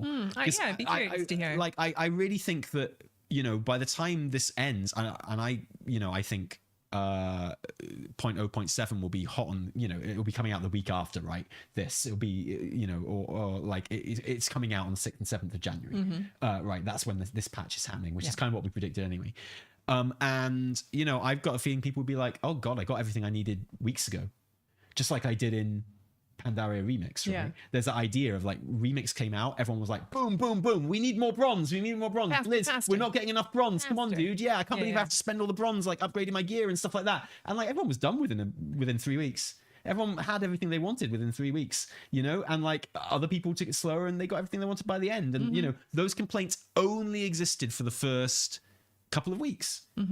So, you know, I feel like this happens with WoW so much that something happens, something launches, and everyone goes, ugh, and then it's just not a relevant complaint like a week or so later. And you know, people remember it as something that was bad and wrong, but it wasn't. It was just, it didn't prove to be bad or wrong. It was just like how people reacted to it at the time. Does that make sense? Yeah. I totally get that. I think maybe this whole event could have been helped if there was some kind of additional story quest that went with it.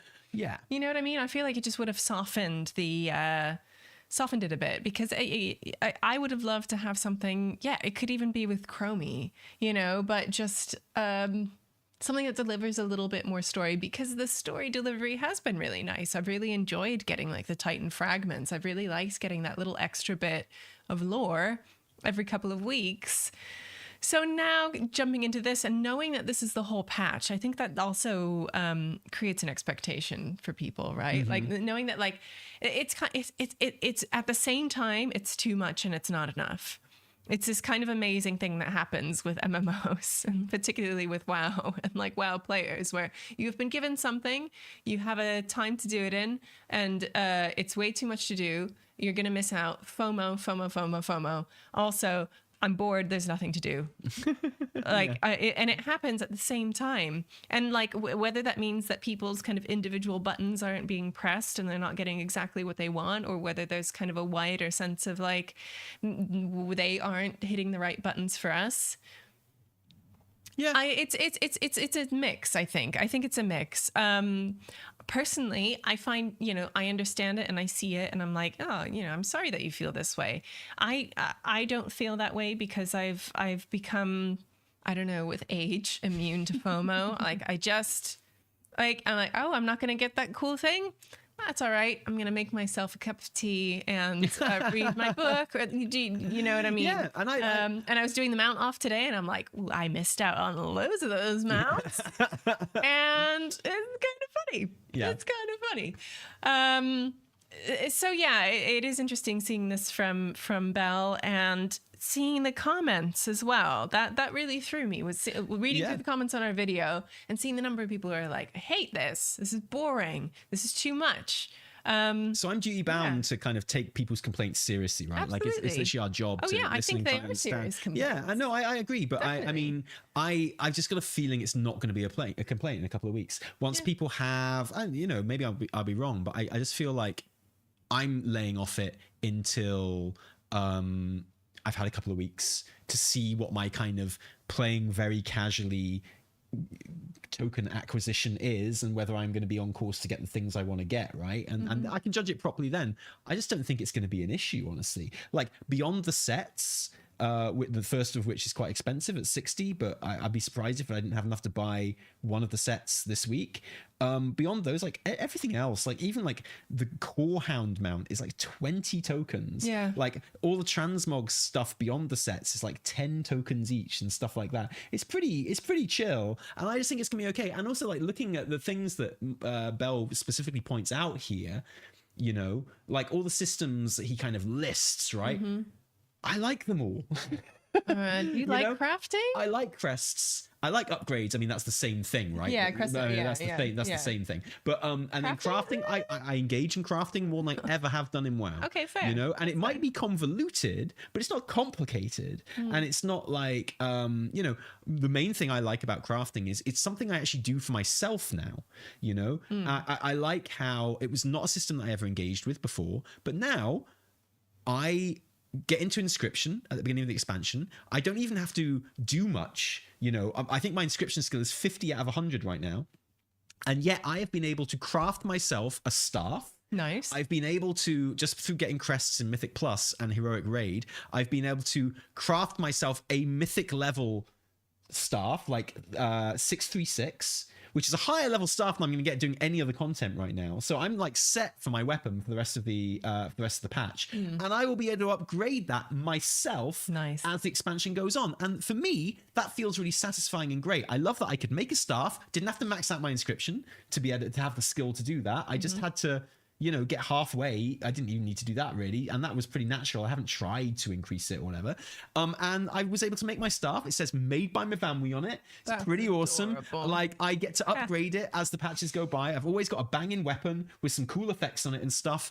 And for me, that feels really, really good and really satisfying. And that's 100 times more than I've ever engaged on crafting in the past.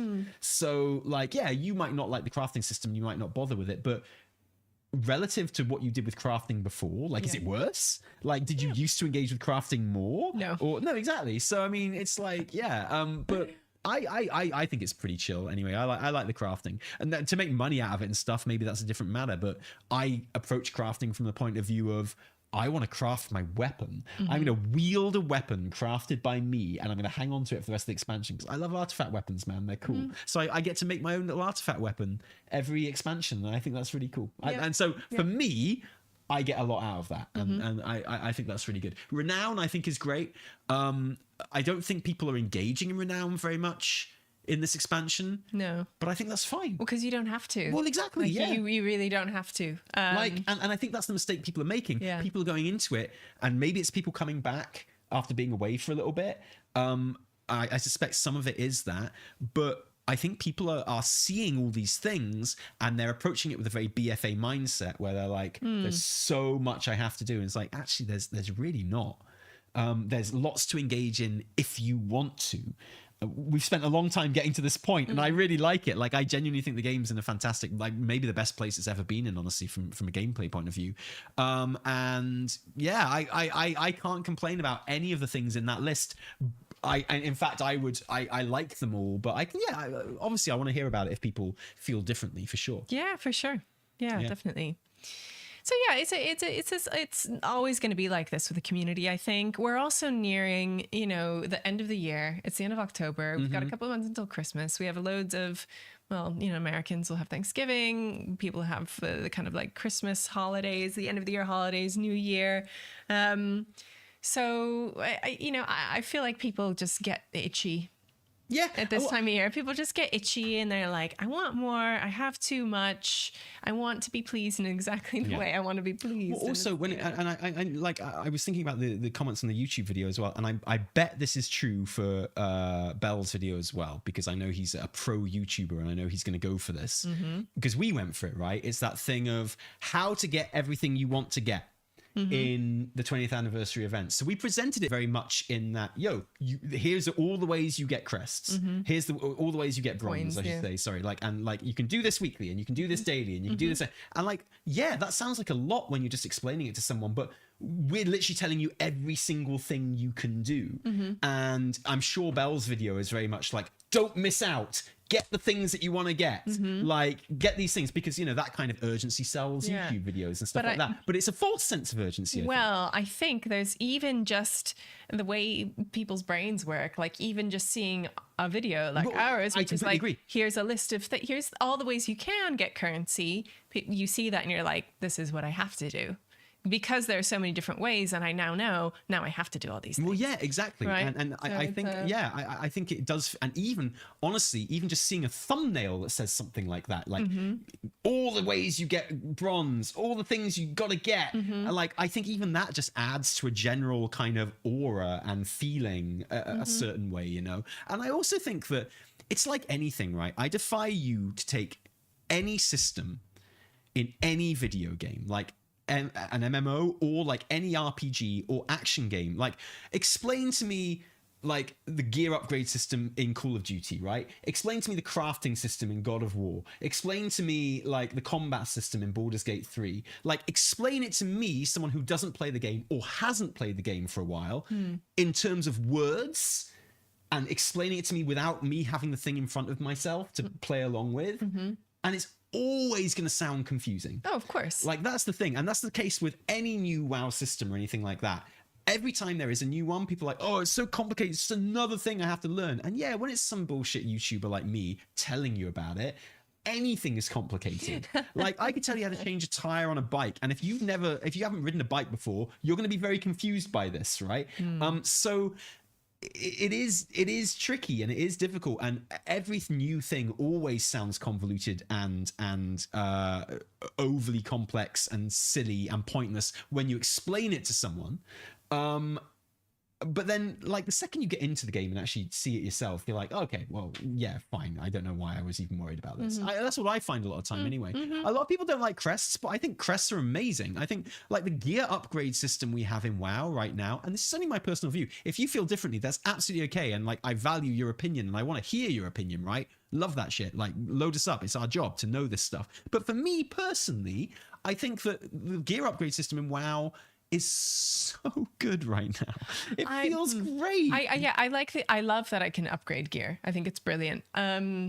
I don't really see the need to have all the different crests. That's like one point of confusion for me, because it means that you'll be able to upgrade your gear relative to the difficulty of content that you're doing. Yeah, it's fair.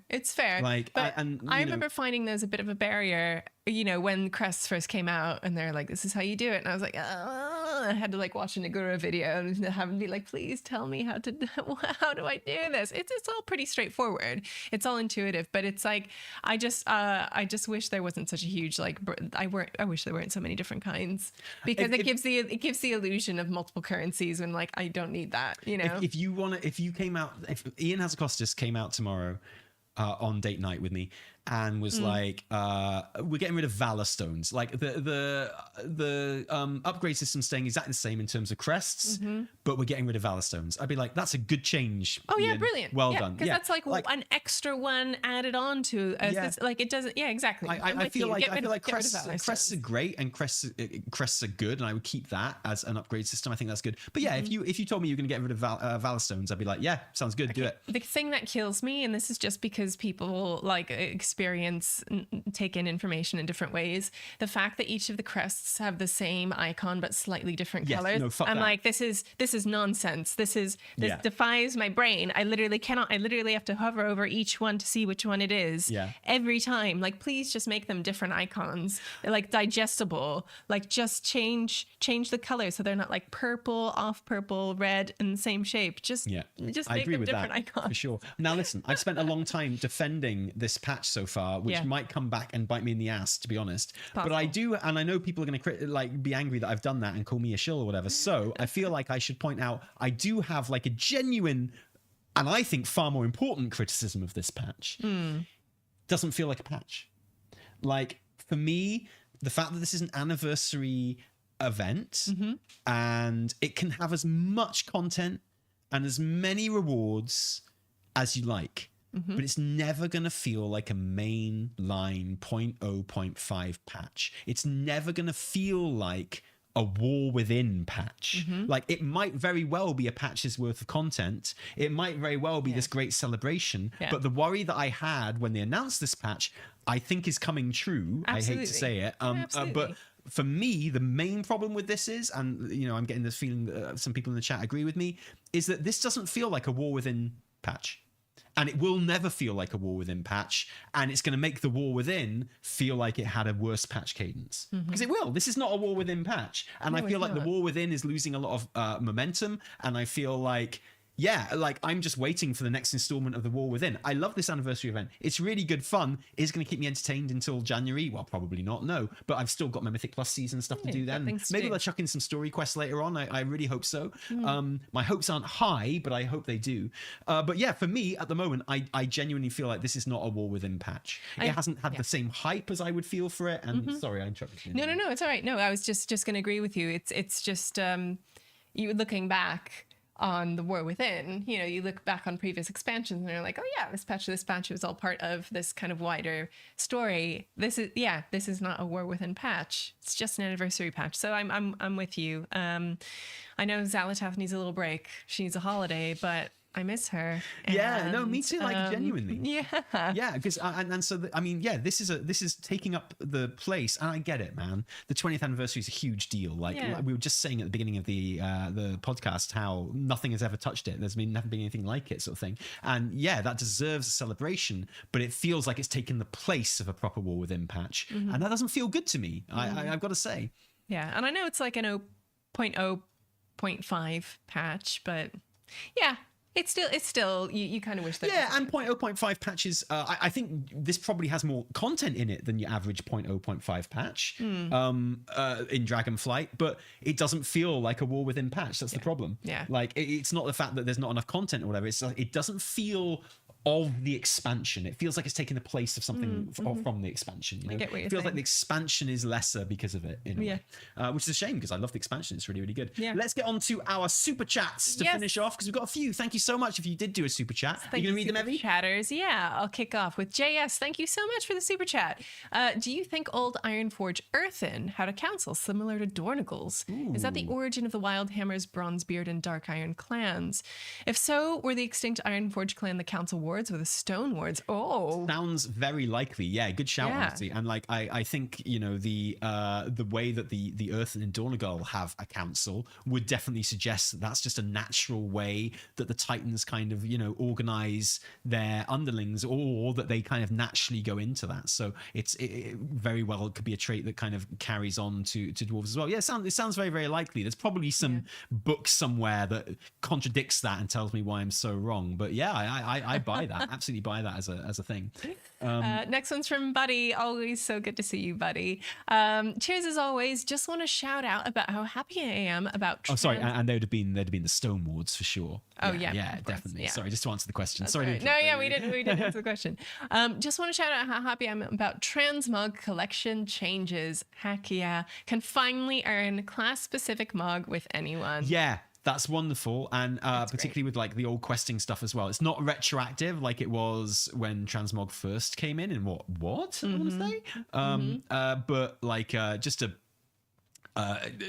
beautiful thing. Like anything that makes transmog collecting easier 100%. Is going to be a win for everyone. And I suspect like it's been technical limitations rather than kind of gameplay philosophy that stopped them doing it. Of course, earlier. but even looking back now, it's like imagine picking up something that you want to transmog and not being able to add it to your collection. Imagine picking up an item in game and not being able to just learn it. And obviously, there's clearly like a technical limitation, and there clearly a lot of work went into making this happen. But it's such like a kind of basic quality of life change that they've made, which I'm really glad they have. Yeah, thank God. A beautiful thing. Aaron, thank you so much for the super chat. Lovely to see you. Would you both be willing to discuss the origins of your favorite characters' names? Love you both, XOXO. Also, have you heard of the channel Lurker? What's the origin of Evitel? I'm not sure I even know. Our characters' names. Evitel was just like the name of my first night elf hunter. And I can't remember why. I really liked names that started with an E and that had V's in them. I thought so. It's only so far you can go after that, really, isn't it? It's like I can't remember. And there is literally there's like a hotel in Bali called the Evitel Hotel, which I think we need to go to now. Well, yeah, for sure. Like, and I like, remember, hey, or at least there was. I don't know at if some you point. know. Yeah, at least there was at some point. And but yeah, it's kind of has just stuck with my main character. And then Tally made it the name of our YouTube channel. Thanks, Tally. So now it was your main in WoW. I know, and now I can't leave it behind. Although I can't just go by Evie, which I much prefer. Taliesin has a much more interesting background. It's not a made up name. Well, all names are made up, but Taliesin was a bard in like 8th century Britain, right? So it would have been Wales at the time, but it like geography wise, it's where like Birmingham would be now. He was in court there, and he was a very celebrated bard. Wrote like loads of big poems and stuff for his patrons, and he got turned into a kind of a Robin Hood type figure after his life, in that he was a real person who then got kind of entered into folklore, you know. And so now Taliesin is like this mythical druid bard in Welsh folklore who was born in a cauldron and had like, you know, foresight and magical powers and stuff like that. Yeah, he's either Merlin's father or Merlin, or like, you know, he's heavily connected to the Arthurian legend in some ways. But Taliesin is a big kind of Welsh cultural icon in that sense. Frank Lloyd Wright was very proud of his Welsh heritage, which is why he called his house name Taliesin. So there's all that as well. So it's always just been like a name which is very Welsh sounding, which obviously I like being Welsh, and is also very heavily connected to the arts and poetry and stuff like that, and mythology and stuff, which is awesome. And Mavamwi, my main character name, is just a cool Welsh name.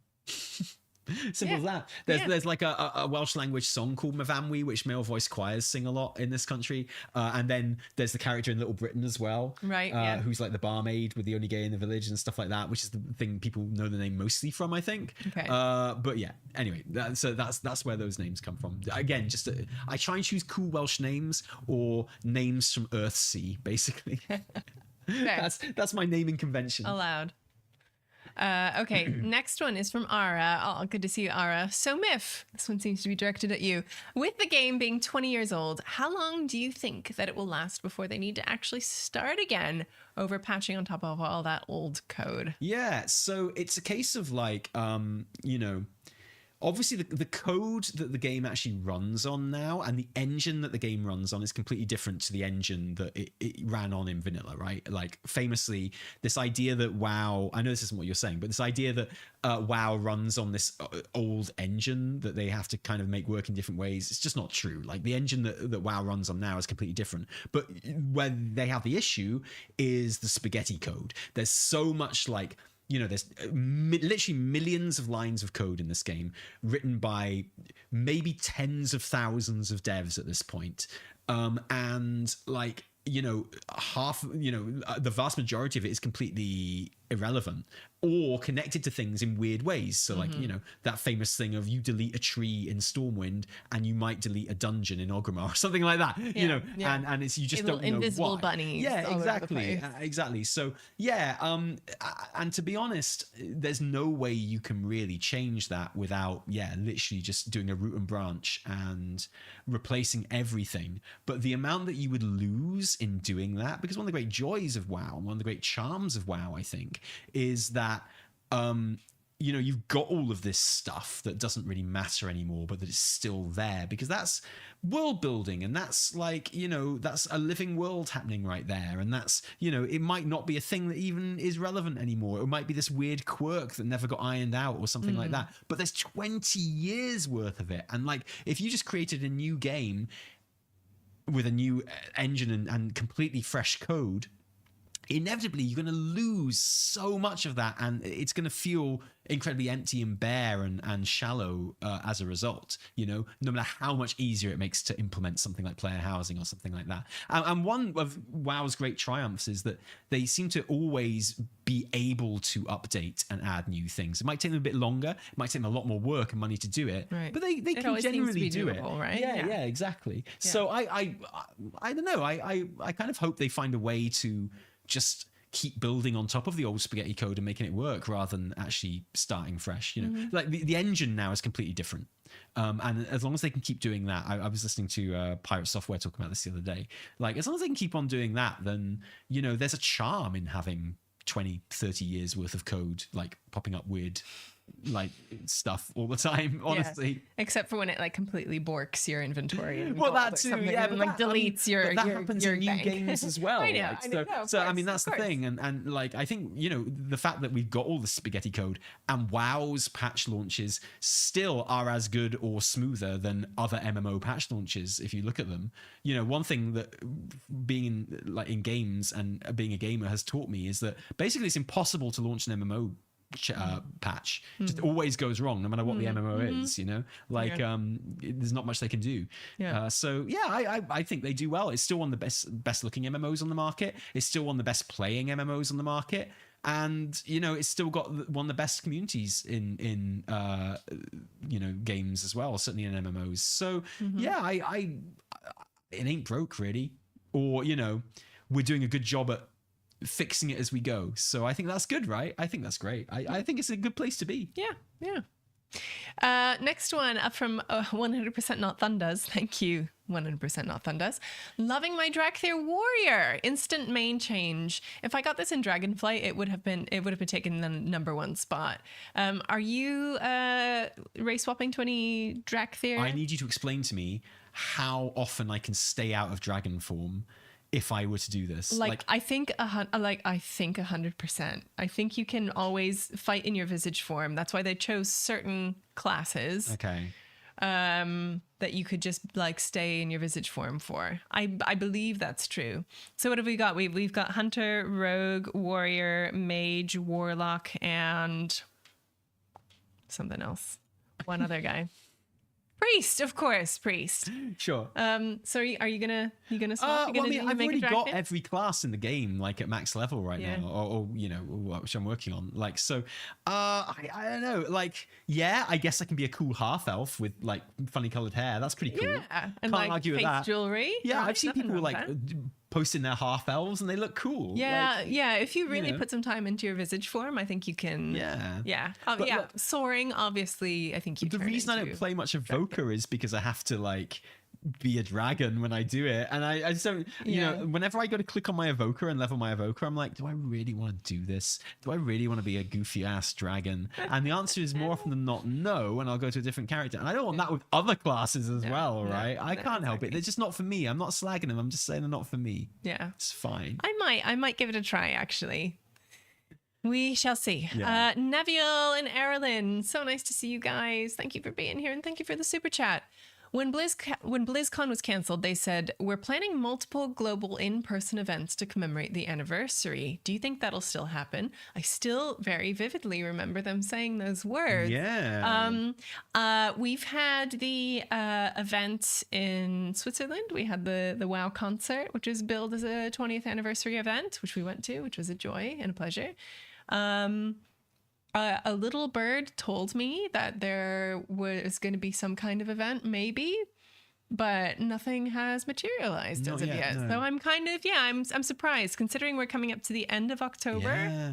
I was hoping there was going to be more stuff. Yeah. And we were up for it. We were like, we'll go anywhere. Like, I was like, literally, I will do anything. So I am actually quite surprised because it is coming to the end of the year and nothing else has really happened. And they, if they are going to announce anything, that it might be smaller scale, and it does feel a little bit late for it. So I'm still crushed that there's no BlizzCon, honestly. Yeah, same. I expect, the wording of that was like, okay, we're gonna have, there's gonna be like a celebration in Australia. There's gonna be an American thing. There's maybe gonna be a European thing. Major European cities might have some like little get-togethers. It felt. That's kind of how it read to me. But maybe that was just. I mean, like Warcraft Direct doesn't make up for it. Like it's not like a podcast isn't. And there's gonna like do it for me. Something that we all commented on last BlizzCon was it's so important for the soul. BlizzCon, like just get a whole bunch of people who like WoW in one place together, and they're nice people. They're not like the people that are horrible. Right? I know it sounds so bad, right? But it's just a whole bunch of people who, they all have complaints or whatever, but essentially they all just love the game and they want to celebrate it and they want to be in each other's company. Heck yeah. And that's just so refreshing for the soul. And I think it's good for literally everyone involved. Literally everybody. It's when the devs get recharged and like, creators and players get recharged, and it just sets you up for the next year really of being enthusiastic and knowing that you're not just alone in liking stuff, which can feel like that sometimes, honestly. So I think it is detrimental to the game not to have a BlizzCon. Absolutely. It's I think detrimental to the people working on it, the people associated with it, to the people covering it, the people playing it. And I think it's quite sad that this idea that we can only have a BlizzCon if there's like a WoW expansion that is due to be announced. That's not the point. Come on, other games, pick it up, man. We want BlizzCon. Like this idea that it's natural there's no BlizzCon because there's nothing to announce. It's like, well, okay, sure, whatever, man. But I've heard whisperings about events that don't seem to be happening, so I don't know what's going on there. Who knows? Who knows? Still some time left in the year. Speaking of time, I need to run and I need to go collect the children. So Talie's going to cover the rest of the questions. So often the case, we have run over a little bit. Sorry about that. Just a teeny weeny bit. But I will get to the rest of these questions now, as promised. Yep. So I'm off. Thank you guys. Had a really good time. Please be nice for Talie. Love you. Bye. Bye, Evie. Bye. I'll turn your mic off as well.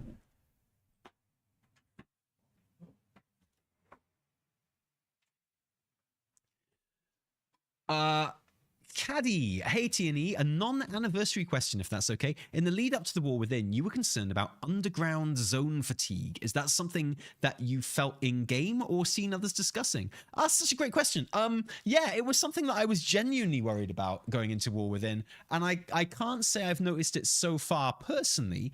And I think one of the reasons for that is like so much of this expansion is set above ground, right? But also the fact that the underground zones feel very, very different from each other. Hallowfall doesn't feel like an underground zone. Really, it's only the two zones, Azkahet and the Ringing Deeps that properly feel underground. But then a lot of the dungeons are set underground. Obviously, delves feel very undergroundy. I think one of the things that really works about it for me is that there's a great sense of like descending. You know, like something I've enjoyed so much, which didn't come from, you know, when you went down into the underground zone in Dragonflight, you know, you did go down a bit, but you were mostly kind of going round, right? Didn't feel like you were descending that much. Whereas there is such a sense in Dragonflight at all times that you are going down huge fucking holes. And that feels kind of fun and kind of exciting. I love going down the core way into the Ringing Deeps. I love going from the Ringing Deeps or Hallowfall down into Ashgahet. Like, that feels amazing. Like, that drop off down into Ashgahet from whichever way you approach it, it feels magical. It feels like so huge and so like, you know, like important and massive, and like you really are descending into the depths. And so the journey down there feels really good. I think all of the zones are a lot more they have a lot more levels than the underground zone in Dragonflight had as well. So I think and like, yeah, even within zones you got stuff like where you're going down into the sinkhole and stuff like that in Hallowfall, which again I think feels absolutely amazing when you're like descending. And you know, so there's so much more height and depth in these zones than in anything in Dragonflight, I think, and that feels really, really good. So for me, I haven't reached that underground fatigue yet. I think it looks like very wisely they're planning the next patch to be on an island somewhere, which is exactly what I would have done as well. And of course, I think they were very clever in the narrative questing campaign as well, by having the actual kind of main quest campaign be so short. And I think that was on purpose, because I think they just wanted to get you through all of the zones as quickly as possible and get you into a position where you could choose what zone to be in.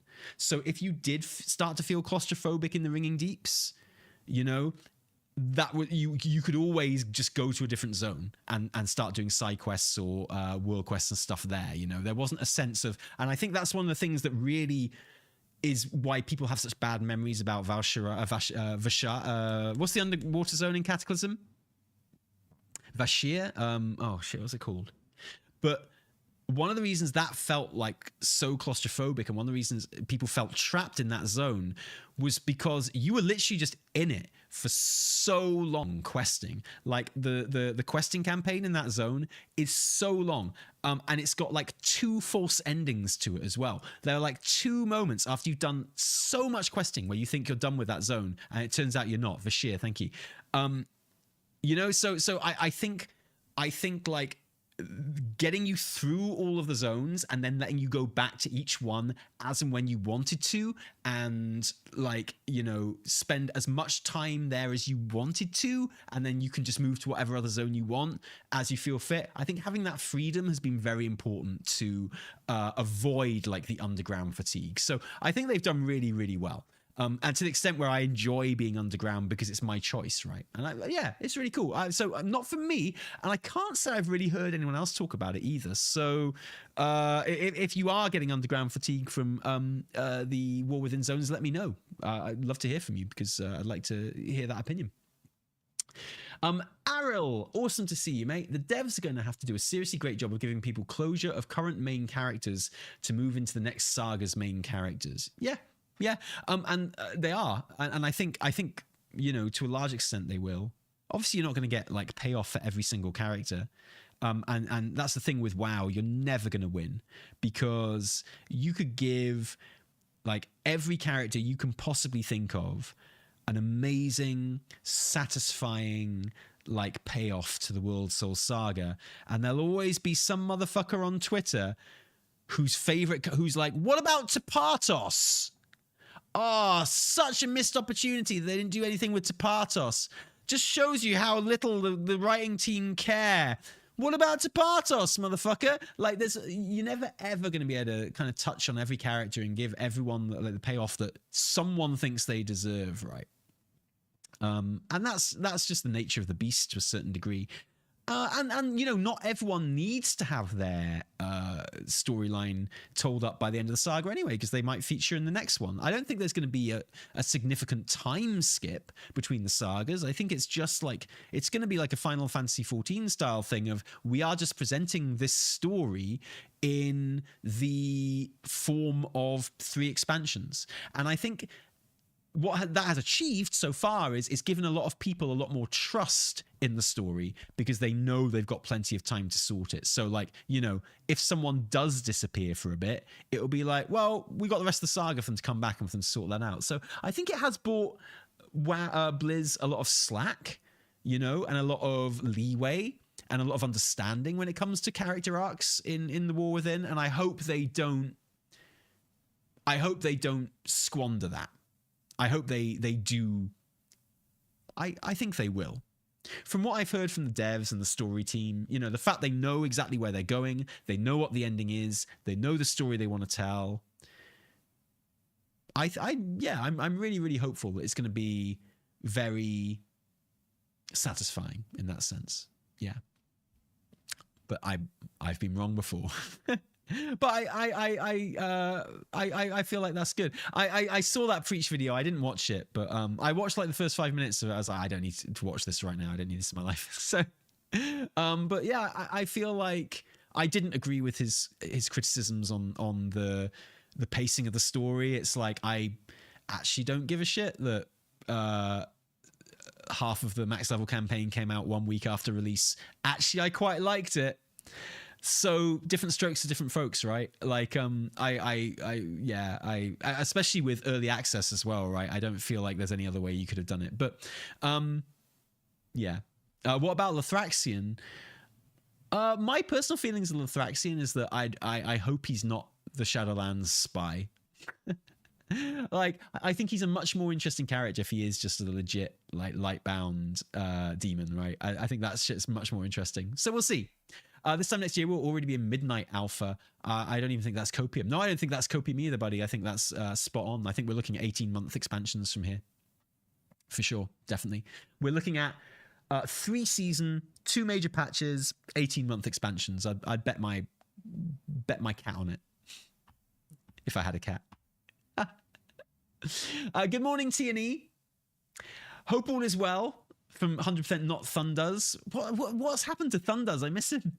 Tally, since you confirmed the armor sets are going to be trading posts on the weekly, when should I expect them? Yeah, I made a little joke in the weekly reset about, you know, obviously these tier 2 sets are time limited to this event, and maybe they'll turn up on the trading post later on. Obviously, that was just a joke. One thing I forgot is that Blizzard have actually confirmed that all of these tier 2 sets will be coming back in, you know, upcoming anniversary events. Like, these are going to be standard anniversary awards. So yes, you can only earn them during anniversary celebrations, but from what I gather from what Blizz have said, they will be available every anniversary. So, you know, that's good, isn't it? If you don't get them all this anniversary, you have to wait a year to try again next year, you know. And I think that's just as well. I think that's the right thing to do. Correct decision. Yay. Cornell Crits, best start to my B-Day watching 2 of the nicest people I've gotten to meet in the past at BlizzCon. Oh, Midlife Crits, yeah, how you doing? And Chinese Take-In, oh shit, that makes me hungry. Oh, dude, we had a Chinese takeaway on Friday, and I love that stuff. I look forward to a Chinese takeaway. So yeah, I wouldn't, God. We're going to a Halloween disco at our kids' school tonight, so we'll see. But maybe I can convince Evie that takeout would be a good idea tonight. Enrico, super chat reminder in reverse. Cheers and love. What a great way to finish the super chats. Thank you, guys. I am thrilled that you joined us for today, and thrilled that we basically got through with very minimal technical problems. I'm going to go around the back of the sound equipment, and I'm just going to basically replace all of the wires in Evitel's kind of loop, because I agree with people in the chat. The sound issues do sound like they're just coming from a duff wire somewhere. So I'm just going to replace them all, and we'll see if that sorts our problems. Hopefully it will. And we'll be back sounding crisp and fresh and beautiful for next week. I'm really interested to see how people feel about the 20th anniversary event this time next week, after we've had a few days to kind of get in there and do our dailies and our weeklies and just enjoy it. I'm probably going to log in and play a bit more right now. Whether or not I'll stream it, I don't know. Maybe I just need a bit of personal time. Who knows? Thank you, OnZone. Oh, paying for the takeout, OnZone. That is an MVP move. Thank you very much. Well, okay, it's decided. We're getting takeout. Thank you. Thank you. I really appreciate that. Cheers.